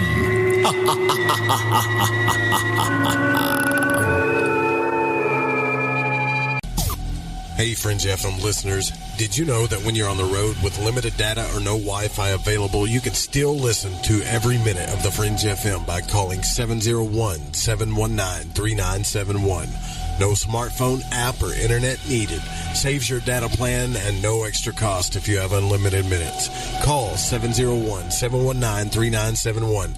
That's 701-719-3971. Listen to The Fringe FM on any phone, anytime, anywhere. Hello, this is Vance Nesbitt. Take the time to expand your mind by listening to Lighting the Void with Joe Roop right here on The Fringe FM. In the year 2018, this station produced one of the most terrifying tales ever broadcast on radio. Bigfoot Speaks, interview with a Sasquatch. This year, we bring you an even more terrifying tale to send chills down your spine. Scary. One night only, October the 31st. Be there if you dare. Alex X. Hi, I'm Alex Exum, and you're listening to The Fringe FM.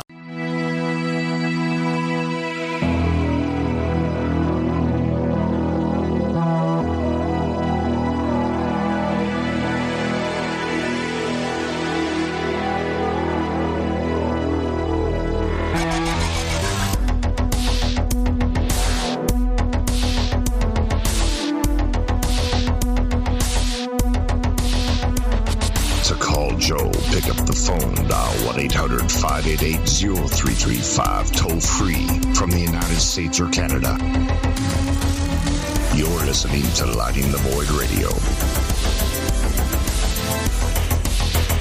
Well, man, that was so cool. I think that I actually want to have Jay and DeBord on more frequently. And I don't regularly do that, but I think what he's talking about is so important that we might be able to add him to the frequent co-host list.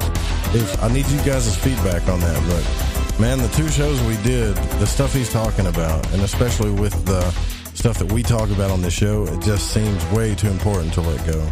And there's so many people that are doing lucid dream stuff that I can't really nail one down. Like Robert Wagner was a big one too. But yeah, so looks like you guys can call in. Please call in and share me with I want to hear your scariest dream first, and especially if it's something that you remember since you were a child, anything like that, near-death experiences, OBEs. I mean, it's Halloween right now for me. I don't know about y'all, but and it looks like Zelda's called in. Have you called into the show before? I have not. I've been in the chat room, but I've never called in. First-time caller. I'm a little nervous. Yeah, first-time caller, long-time listener, all that. Yeah, and I'm 13 minutes into Halloween, and listening to that show reminded me of 2 stories. And they're not ghost stories, and they might have been a waking dream. So I'll tell the first one, and I won't tell you what happened till the end. We'll build the suspense. So I was living in Fort Lauderdale, Florida. I was in my early 20s. And this guy that I was dating, and he was a salesman. He was really, he was a little smarmy, a really nice guy. He takes me to this Mexican restaurant, and I have a Caesar salad with mahi-mahi in it. Nice. And the next day, it was great. But let me tell you, never get a Caesar salad at a Mexican restaurant ever. I got food poisoning. Oh, no. And it was very severe, and I had never had it before. I didn't know what it was. I thought I had the flu. This guy I hadn't been dating him very long, but he was taking care of me. I was throwing up and all this grossness. And I got weaker and weaker and weaker. I couldn't drink. I couldn't eat. I tried Gatorade. I couldn't keep it down. And it got so bad that I was kind of slipping in and out of consciousness. I went unconscious. And he called 911, and the ambulance came, and I was unconscious. And I remember I was laying on a couch, and all of a sudden I felt this amazing peace and this relaxation that was so deep. I was almost sinking into this couch, and I was unconscious, but I was awake. And so all of a sudden, I don't know how to describe it, but attachments kind of fall away. And I saw this light. And I've heard this story before, and I always as a skeptic and kind of agnostic, the white tunnel light or whatever. Right? That light? No, it was an all-encompassing, all the way around you, and also kind of penetrating your skin. And I felt, I cannot explain to you the peace I felt. And then I sensed my grandmother was there, and she had passed a couple years prior, and we were extremely close. And I didn't see her with my eyes, but I felt her in the light. And I knew that I had to go back, and I didn't want to go back. Like, I can't explain to you the feeling. It was wonderful. But then I did wake up, and there were like EMTs standing over me, and they were giving me, trying to get me to drink Gatorade, and I just kind of woken up, and I was all woozy. And I was embarrassed that I had had this food poisoning, right? Because it was gross. Like, the outcome of it's pretty gross. Yeah. And I was like trying to kind of weakly laugh, and they were really, and I didn't understand what had happened to me. And it wasn't until I went to the doctor a few days later. He told me if I had not been young and healthy, I would be dead, because I didn't get antibiotics. I didn't go to the doctor. And I believe to this day, it's been probably 20 years, that my grandmother brought me back from the brink of death. Did you email me about this, by the way? Just curious. No. Okay. No, I don't think so. Somebody just emailed me an hour ago and said that they've had a near-death experience out of body and sensing things they can't explain. And they were a skeptic for years. Oh, yeah. Mm-hmm. And they believed it was, well, he said, I don't know if it's a he or she, me. but I didn't was make that the you? connection, but yeah. Okay. Yeah. Yeah, so you were a skeptic. Now you're a skeptic no more. I was a total skeptic, and I wasn't into that kind of stuff. Like, I was raised pretty conservatively, and I became more agnostic as I got a little older. I also was I was getting a master's degree in sociology of religion, so religion was really interesting to me, but I looked at it more of like a sociologist, psychologist point of view, and like looking at it like this phenomena, right, that people believe in. They create these fictions for themselves that they believe in, and I had that point of view. And then it happened to me, and I couldn't believe it. And then I want to tell you my Halloween story too. Oh, please. Because I just remembered it yesterday. So again, imagine me in my early 20s, like super interested in like religion and mythology and the occult, and just like understanding like, why do people believe these things? So my best friend became a Wiccan, and her boyfriend was a pagan. And so I became introduced to that world, and I wasn't part of it, but I was learning about it because she was my best friend, and it changed her life. Like, it made her a better person, and she became much more spiritual. We had both been kind of party girls, and so she invites me to this Halloween celebration, and it's a group of Wiccans from all over South Florida. So they rented out like a part. You know how if in the back of a restaurant they pull the accordion door and it's like a private area for private parties.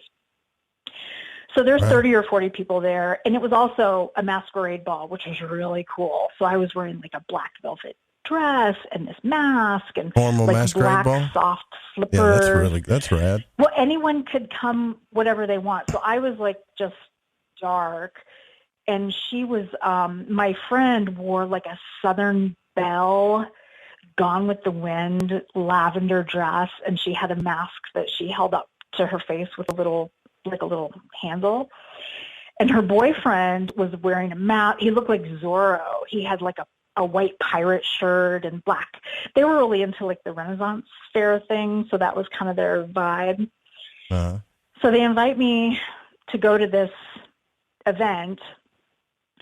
And we get there, and everyone was like super like chill and cool and welcoming and wearing all these great outfits.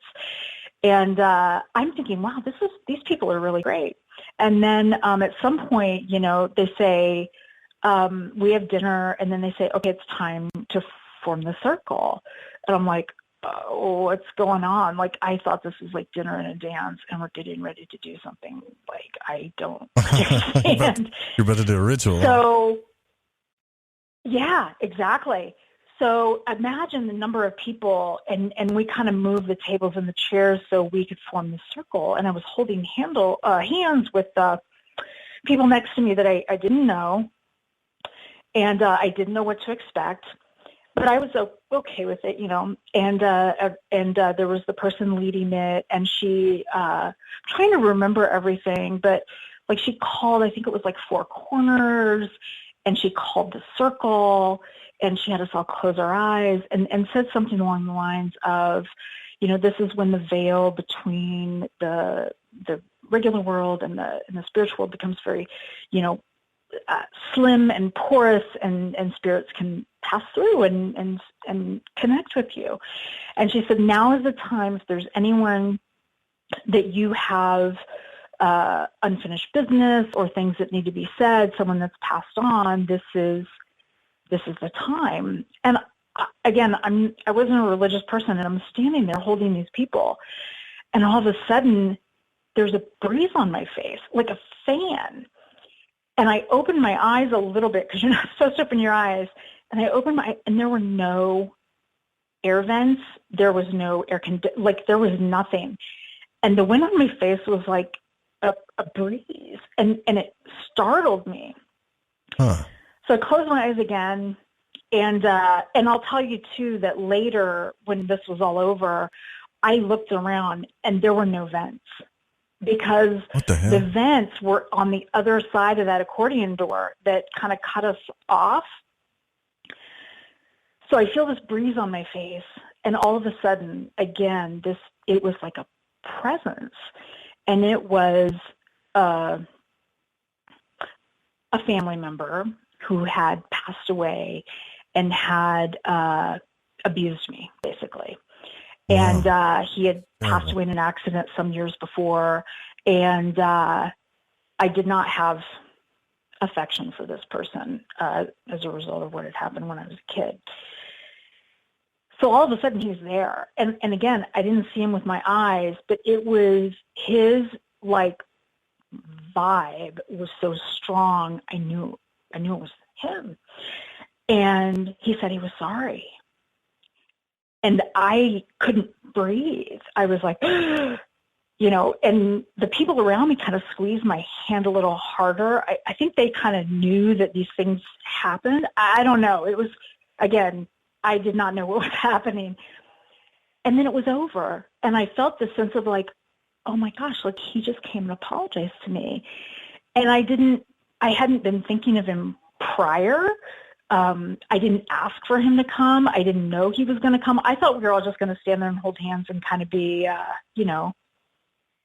our do some kind of moment, mantra, right? or Which something. is what I was. Yeah.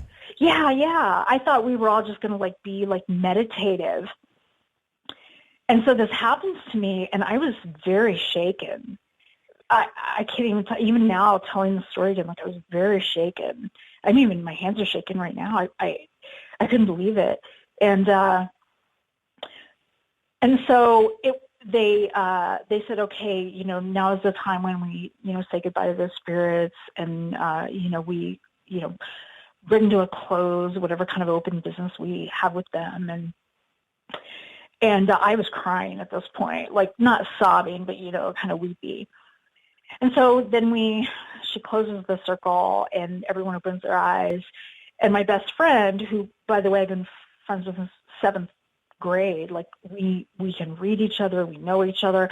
And she saw me across the room, and she just came running over, and she's like, oh my God, what happened? And I said, oh, so-and-so came to me. And she was like, oh my God, because she hadn't had any kind of an experience. But does she know that? And then I'm sure you told her about the past, like, abuse thing or whatever, right? So does she knew know about it? Yeah. Okay. She knew, and she knew this family member because, again, we had, we were best friends since a very young age, and she knew him and knew what had happened. And as it turns out, interestingly enough, which, by the way, after all this happened, they fired up the dance floor. They were playing like booty shake, South Florida music, and Okay. it was such a contrast. Like, it kind of shocked me. It's After like, the it's occult like ritual? we're going to have this like, yeah. And then everyone's like, booty shaking on this cheesy dance floor with this cheesy DJ. It was fantastic. I mean, it was a very, obviously, again, it's been a long time, but like a very like a meaningful experience that really stuck with me. And that friend of mine, the Wiccan, recently converted to Catholicism. And I haven't been able to ask her yet. That would be interesting to find out why they stepped away from. Yeah, that would be cool to find out. Yeah. Yeah, I need to ask her. And the boyfriend became the husband, and now the ex-husband, and I believe he's still pagan. And they raised their children to be very like open and spiritual. Yeah, and her kids didn't convert. Like, it was just her, and she did it at the age of probably, 40. And she's been very open about her conversion, but I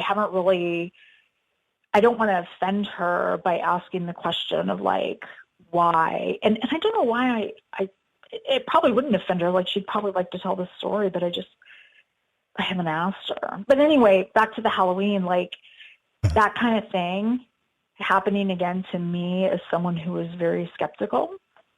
Right. And again, I didn't ask for it.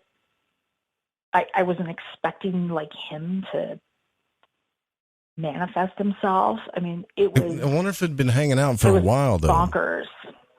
Like, that was a long time ago, though. Like, how many years do you think it was? Yeah. Oh, at least 20 years ago. 20 years. Okay. Yeah. Because I'm in my mid-40s now. And this happened when I was in my early to mid-20s. Interesting. So, yeah, because sometimes I wonder, you know how they say, like, how ghosts hang around until they settle some debt? Like, I've read that book, Journey of Souls, and they talk about that. But I don't know if time and space works the same way, like time works the same way once you pass. Yeah. And I'll tell you, too, after that NDE, when my grandmother came to me, I felt her presence very strongly until I got married about 15 years ago. Yeah. And she kind of faded.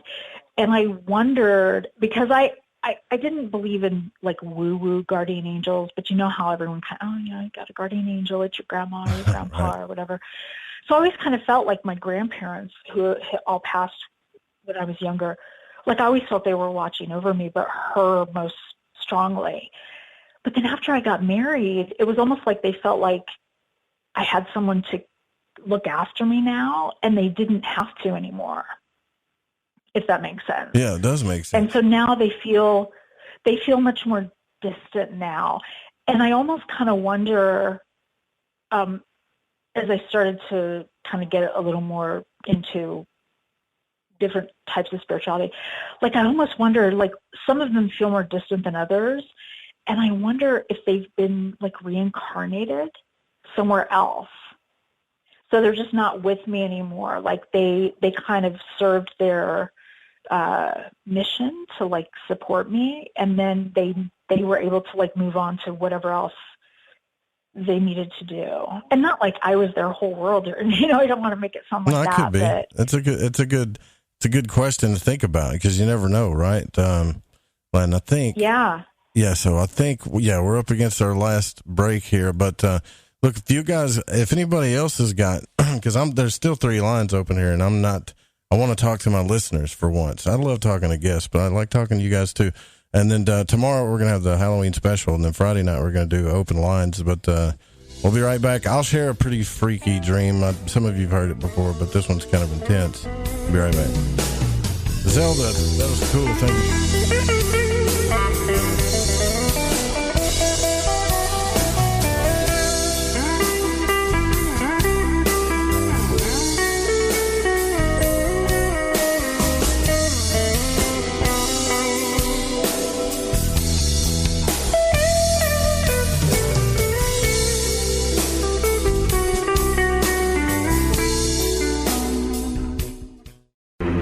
I'm Clyde Lewis. You are listening to The Fringe FM. Introducing Shadow Light Tarot from Waking Canvas, the Fringe FM's new contributing artist Eric Tesey. This hand-illustrated black and white self-published deck serves as a reinvention of the tarot never before witnessed. Each of the several suits of this 88-card deck lineup form an infinite panoramic scene. Even the included visual companion guidebook is entirely hand-illustrated, cover to cover, with beautiful visuals and esoteric symbols and artwork. The newly released deck comes in a custom magnetic box with its own travel pouch. The Shadow Light Tarot Premium Deck and its travel-sized mini deck Wonderlight Tarot are both available now from WakingCanvas.com. If you use the code word FRINGE, that's FRINGE at checkout, you'll receive an extra 10% off your entire order. To discover more, including a free reading and time lapses of all the illustrated artwork, make your way over to WakingCanvas.com today. That's WakingCanvas.com. From the Kingdom of Arkansas, you are listening to Joe Root and Lighting the Void here on the Fringe FM. Hi, this is David Oman with HouseAtTheEndOfTheDrive.com. You're listening to KTLK, the Fringe FM.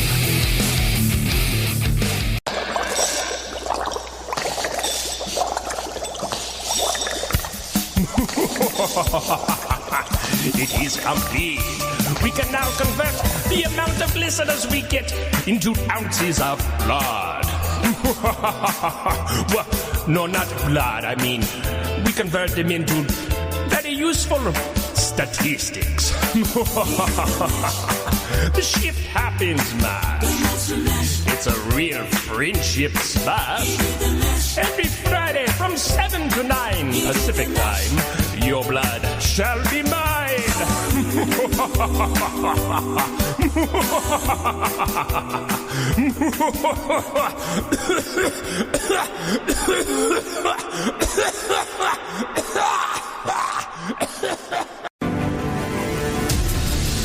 Do you want to know the truth? Are UFOs real? Are aliens visiting Earth? Are governments around the world hiding the biggest secret in history? We're UFO Seekers, official partner of the Fringe FM, and we're on a hunt for the truth. Join us as we investigate locations like Area 51 by subscribing on YouTube at youtube.com/UFO Seekers.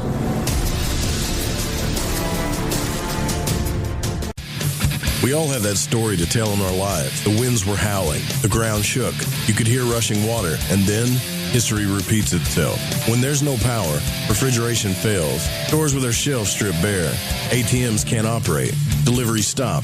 Then what? These events can last days or weeks. You need a plan. In statements made during recent interviews, FEMA Administrator Brock Long has repeatedly urged all Americans to understand three truths. FEMA is broke, the system is broken. If this is the new normal, Americans can't rely on federal cavalry when disaster strikes. Don't get caught out in the elements empty-handed. Prepare with us by going to preparewiththefringe.com and get your 2-week food supply. 92 servings, 8 food varieties with 25-year shelf life. Normally $137, now only $75. Or get a month's supply, normally $247, now only $147, shipped in one business day. Just go to preparewiththefringe.com or call 888-440-7931. That's 888-440-7931. Get this great offer and be prepared while it lasts. Hey, Fringe FM listeners. Did you know that when you're on the road with limited data or no Wi-Fi available, you can still listen to every minute of the Fringe FM by calling 701-719-3971. No smartphone, app, or internet needed. Saves your data plan and no extra cost if you have unlimited minutes. Call 701-719-3971. That's 701-719-3971. Listen to the Fringe FM on any phone, anytime, anywhere.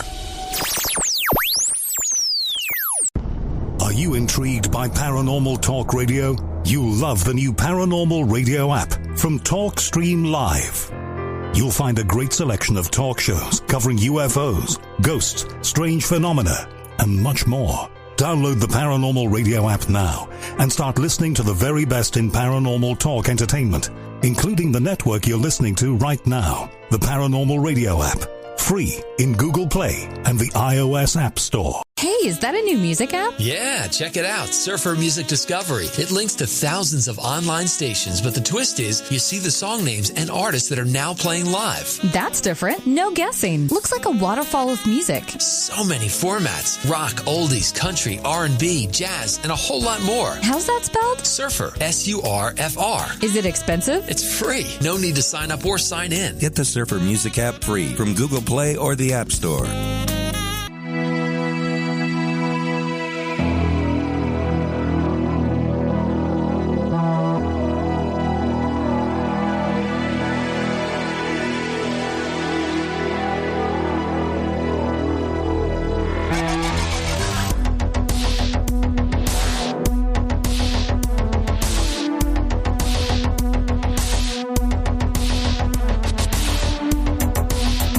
To Lighting the Void. The call-in number is 1-800-588-0335. If you would like to text, you can text in at 501-777-5631.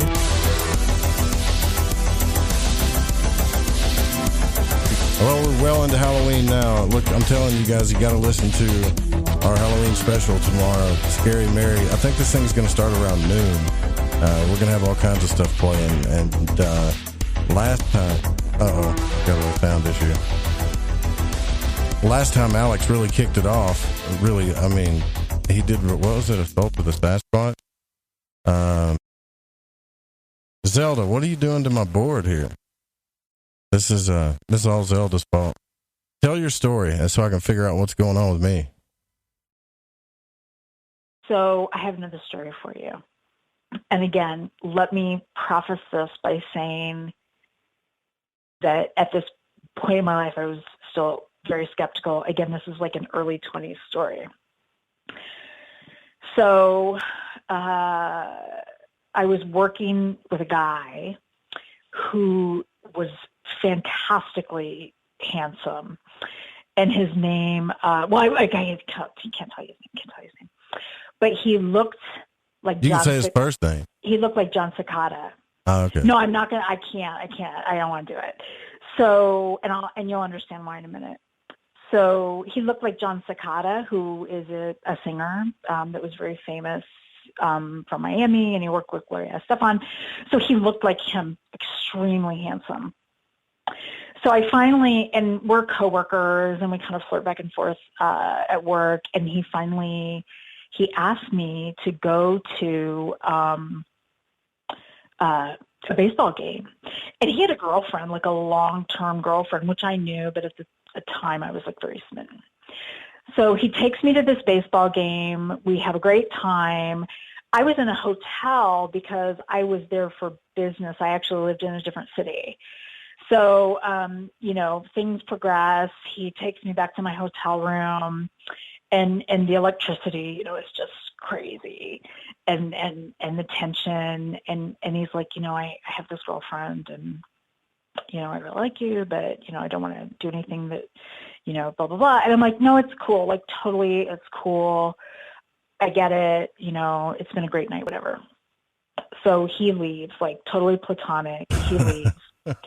Paranormal erotica. And by the way, like, no, but here it comes. So, and I'll keep it as clean as possible. I got you.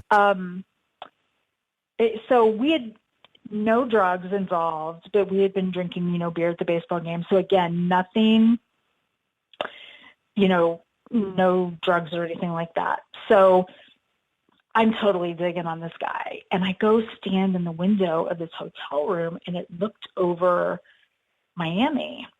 And it looked over the highway that I knew he was going to be on to go home. And I'm standing there in the window, and again, it's a dark night, and there's all these sparkling lights from the city. And I kind of put my hands involuntarily, right? I didn't plan this. I didn't ask for it. Involuntarily, I kind of put my hands out in front of me, and I felt this energy, like in the tips of my fingers, like it was tingly, and it was like a ball of energy. And I was all of a sudden visualizing that it was like this gold ball of light. I don't know how else to describe it. And I didn't physically see it. It was like, in my mind's eye. And I made this, I don't know if I want to call it a wish or like an intention, but I was like, oh God, I want him to come back. Like he was just like, come back here. And I threw it out the window, like not again, physically, but like mentally. I pushed it through the glass. And then I kind of went, and I went and I turned on the TV, in the hotel TVs, they have like 8 channels and they're all stupid. And then there's the channel on the hotel TV that is about the hotel, which is always weird. And I'm sitting there just flicking channels and there's a knock on the door and it's him. And he says, I was like halfway down the highway and I couldn't stop thinking of you and I had to come back. And I'm like, what the F just happened? Like, this is bonkers.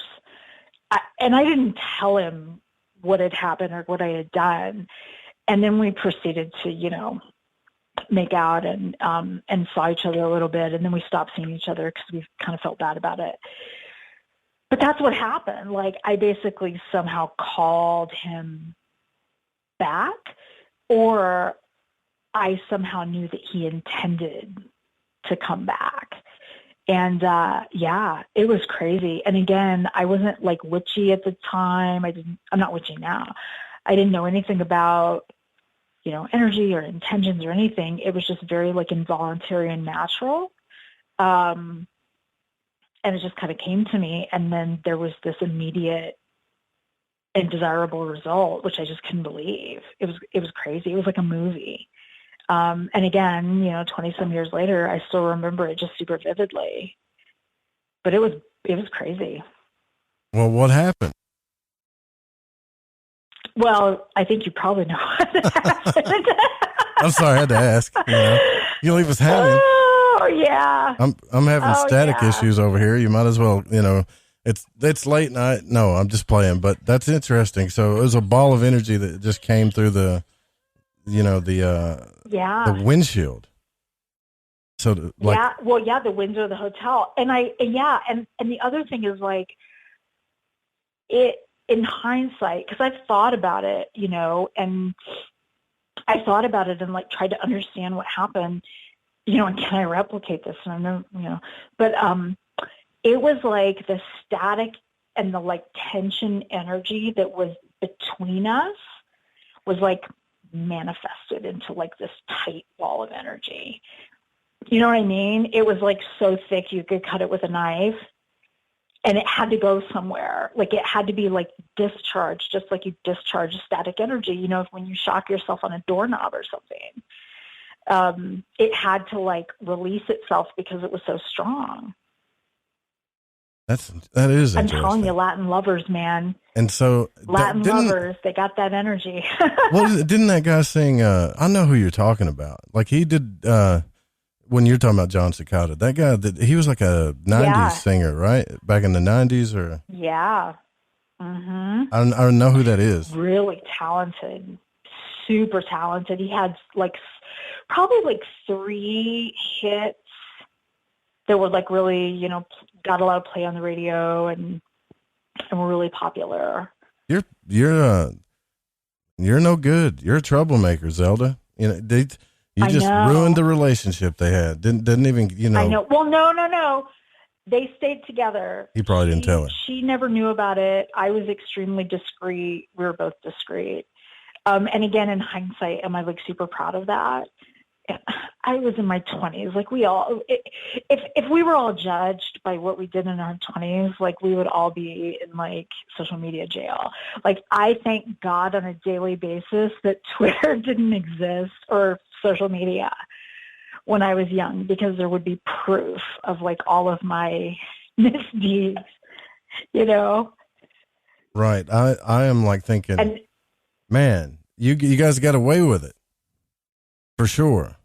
Oh, yeah. Like this is real life. Totally. Okay, so let me ask you this then. Yeah, totally. What sign are you? I bet, are you a Scorpio or a water sign? Aries. Oh, you're an Aries too. That's right. See, then here's the thing. This is what I looked up. I'm the Ram. This is what I looked up.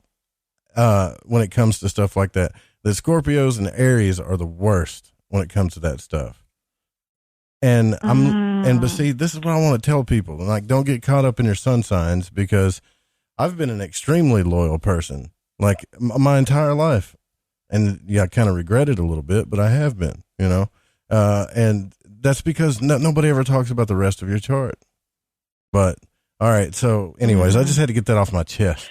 But I'll tell you, like, who I was then is not who I am now. Like, you go through this kind of period of like discharge, at least a lot of people do, right? In your early 20s, like, you're discharging energy, and you're like, and it's, evolutionary, and you're at your most fertile, and your body is like overriding your brain. That's what you tell the judge, right? And then you get I'm older. sorry, I was overriding energy. Yeah, I know, right? It's just oh boy, I tell you what, I did a lot of stuff that I never got caught. I never got caught. And my dad was in law enforcement, so I was a pretty good creeper back in the day. But as I got older, I understood, like, you kind of discharge that energy, and you do become like loyal and thoughtful, and you understand like the impact of your actions on other people, and your conscience hopefully kicks in a bit more, and you realize that it's not all fun and games. Like, there's consequences to your behavior. And then you either do one of two things. You either shape up and you become an individuated adult that is mentally healthy and responsible and all of these things, or you go down another path where you're like needy, and like we had talked, like, you're an energy vampire. Yeah. You're bad news, you bad vibes, you suck things. You know what I call those people? Because, common denominators, right? If you know anything about math. Yeah. Everybody else is the problem with them. Right. Yeah. They're the common denominator. Oh yeah. They're, I don't know if it was here or somewhere else. Someone mentioned, like, when you ask like the 5 whys, like, why is this happening? Okay. Well, why did that happen? Okay. Why did that happen? And when the root cause is you, I've said that before. Over and over and over again. Yeah, you're the problem. The 3 whys. You're the root cause. Yeah. Well, and in Toyota, it's the 5 whys. Like, they go even deeper. And where I used to work, we employed that regularly at work. Like, when there was a defect, like, why? But the only way to get to the root of a problem, it's like a dandelion. Like, you can mow over a dandelion and it comes back. Right? They come back. You've got to dig it out by the root. And there's some put it in the shadow light of work the sun. here. That's we were just talking about that. Remember? Yeah. Yeah. You dig up the dandelion, you put it in the light of the sun, and that is what finally kills it. Fantastic. Listen, I got to tell my story. All right. It's because I promised somebody that texted in I would tell them. Y'all probably heard this one before. All right. But this is one of those. I don't know if you got one, Zelda, that you've had a dream since you was a kid, but I do. And it was horrifying. And I think I was like 6, maybe 7 years old, 8, maybe. I was small. I know that. And we're living in one of those mobile homes, ugly, rusty colored mobile home. And I remember my father telling me to go to bed, and he pointed down the hallway, said, go to bed. And it didn't seem like a dream. This is the weird part. It didn't seem like a dream. So I don't know what happened. It felt like it was real. I'm like, okay. And I looked down the hallway, and I remember being afraid of how dark it was down the hallway. I'm like, holy hell. And as a little kid, even a little boy, you're still kind of afraid. And so I start walking down the long hallway to get to my bedroom. And I didn't even make it halfway before I started freaking out. And I turned around and walked back towards the living room and was going to tell my dad that I didn't want to. But when I went back to the living room, there were like 5 or 6 people sitting in there talking. And when I went back, it was dead silence. It was that real eerie silence, and nobody was there. Like, all 5 people were there. You could hear the talking and everything. When I turned around, gone. Whew. Just like, what the hell? Now, this is a memory I've had. I still don't know. I don't know if it's got to be a dream, though. And so I started to go towards the front door. Well, maybe not. Yeah, I'm thinking I could have suppressed something crazy, too. Because, well, if you think about, and not to get too woo-woo, but like if there's a parallel timeline. Could be. Or like one thing could happen or another thing could happen. You know, maybe that other thing was happening and then it wasn't. Right. Could be. So I started walking towards the front door because I'm panicking. I don't know where anybody is. Something, well, maybe they got, and see how vivid I remember this too is the crazy part. And I'm thinking they got to be outside. I go towards the front door of the trailer and I look to the left and I don't know what this thing was sitting on, but it was one of those nasty looking vultures with the long, ugly necks, you know, bald headed, just nasty vulture. Right.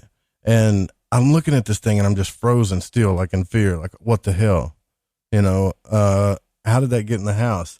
And it looks at me and kind of turns its head sideways, you know, and then just sticks its, and I'm a little kid too. And it sticks its head towards me like it's coming straight at me, almost where you're going cross-eyed. Oh my God. And then puts its beak in my mouth, right? And then pushes its beak all the way down into my stomach. I could feel it in my stomach. I felt my toes curl up. My hands started seizing up. Like everything seized up in me.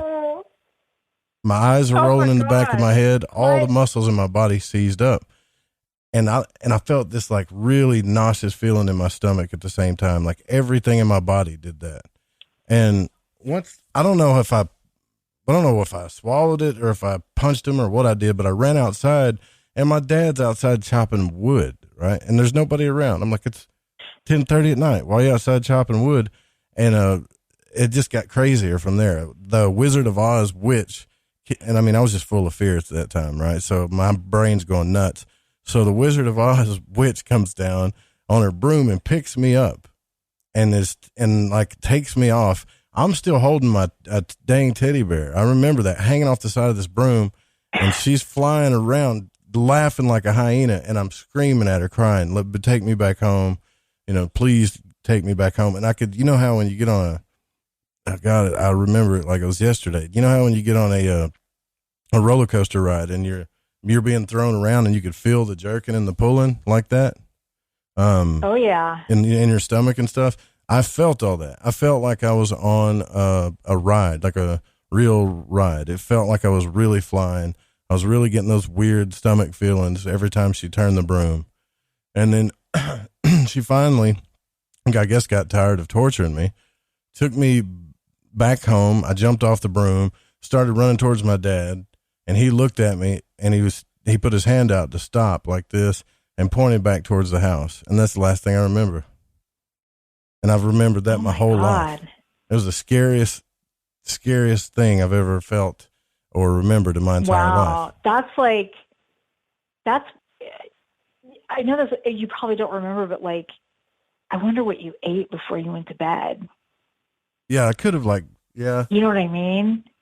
Yeah. And sometimes you can eat certain things and they make you kind of cuckoo. But that's like a weird combination of because there were no vultures in the Wizard of Oz movie. Was there not? Right. And as a kid, no, there were flying monkeys, but there weren't vultures. I wonder if that's what that thing was. No, it was a vulture. Well, no, for sure. If it put its beak in your mouth. Yeah, but as a little kid, what little kid even knows what a vulture is, except from a Bugs Bunny cartoon or something. You know what I mean? It's one of those. When you were, they're putting it in chat. One of those vultures like that. But yeah, and when you were a kid, did you know what a vulture was before you dreamed about it? No, I've thought about that. Yeah, so how did you dream about it? I don't know. I wonder. And then with your dad chopping wood too, that's very. It feels like it's significant. It's like he wasn't there when I went back to get him. He wasn't there, and then he was outside. Don't think I hadn't thought about what some of y'all were thinking too. I've thought about it, but no. I mean, my father. Yeah, no. It's not that. It's something else because I don't remember if it was I still don't even remember if it was a dream because I remember when he told me to go to bed, that felt, you know what? I forgot the biggest, scariest part of it, actually. When I walked down the hallway and I came back and I realized no one was there back in the living room. So I'm looking at darkness. Then I turn back around, face the living room, and there's light. And I still got the scary dark hallway behind me, you know? My heart starts beating. Something grabbed my shoulder, grabbed me, poof, you know? And that's when I took off running. See, that kind of makes things a little bit more difficult.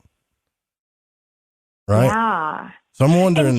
And did your dad, like where you lived, did your dad like actually really in real life like chop wood for firewood, or was that like not something he normally did? It was just in a dream.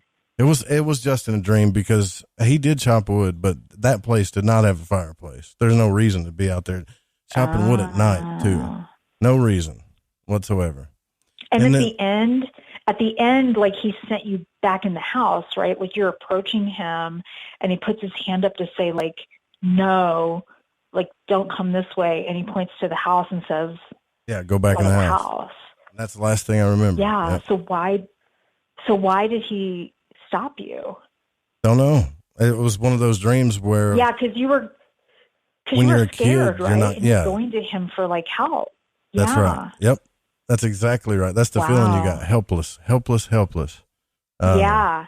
I'm coming to you for help because you're my dad and I'm scared and I need you and I'm a little kid. And he's like strict, right? He's like, nope, go back in the house. Yeah. I don't want to hear your crap. Yeah. Yeah. Yeah, it was trippy. And I don't know why. I still remember it to this day. And another radio host made me think about it because he was playing with Ouija boards and stuff. And he told me one night, like a demon was in front of him or standing in front of him or something, and took his 2 fingers and put it down his throat. And he said, I could taste the guy's fingers in the back of my throat, like his salty, nasty fingers. And this was a grown man talking about this. And he started explaining the same thing. His hand seized up, his toes seized up, his stomach felt sick. And when I heard that, it triggered that memory for me. And I was like, yeah, are we getting possessed by something kind of like, you see in those horror flicks and we just don't know it? Is there some type of weird soul integration going on during that time? There's a story. Malachi Martin wrote a book. I can't remember. It's something Hostage to the Devil, I think. And there's I don't want to call it a scene because they were allegedly true stories. Now, whether or not they were, I don't know, because he's a great writer and very interesting. But anyway, point of my story, there's a guy who's possessed by a demon, or so they say. And the demon reached up inside his rectum and tore it. And the guy was like literally physically damaged by it. And the demon was like literally ripping him open from the inside with his claws. That's the story the guy told. That's what he visualized. But physically, and again, who knows if the story is true, when they medically examined him, like he was torn. Yeah. Somebody probably got something else probably happened there. I'm just saying. I don't want to get too graphic. Yeah. Well, no, it happened. Apparently it happened, if I remember, and it's been a while since I read that book, but it happened like during the exorcism. Probably, yeah. Of this man, and then the demon was like kind of fighting back or whatever. But point of my story is like, what does that symbolically mean? Oh, I don't know. Something's either going in your mouth or going. The vulture. That would be an interesting thing to find out, right? Like, yeah, I'll look at that. Here's the thing, though. What does that mean? We got to get out of here. Thank you for coming on. Like on the, hang on the phone line for a second. I just got to wrap the show up. And then you guys, next time we do this, call in, because Friday we're going to have open lines again. We'll probably talk about this stuff as well. Please don't copy the show without written permission, because we produced it. Pacho, Don, big thank you to you guys in the chat. Music was by Chronox. Guitar by Bundy. Tomorrow night's our Halloween special. Tune in if you're bored. Halloween. Fantastic. Thank God it's here. See you guys tomorrow night. Good night.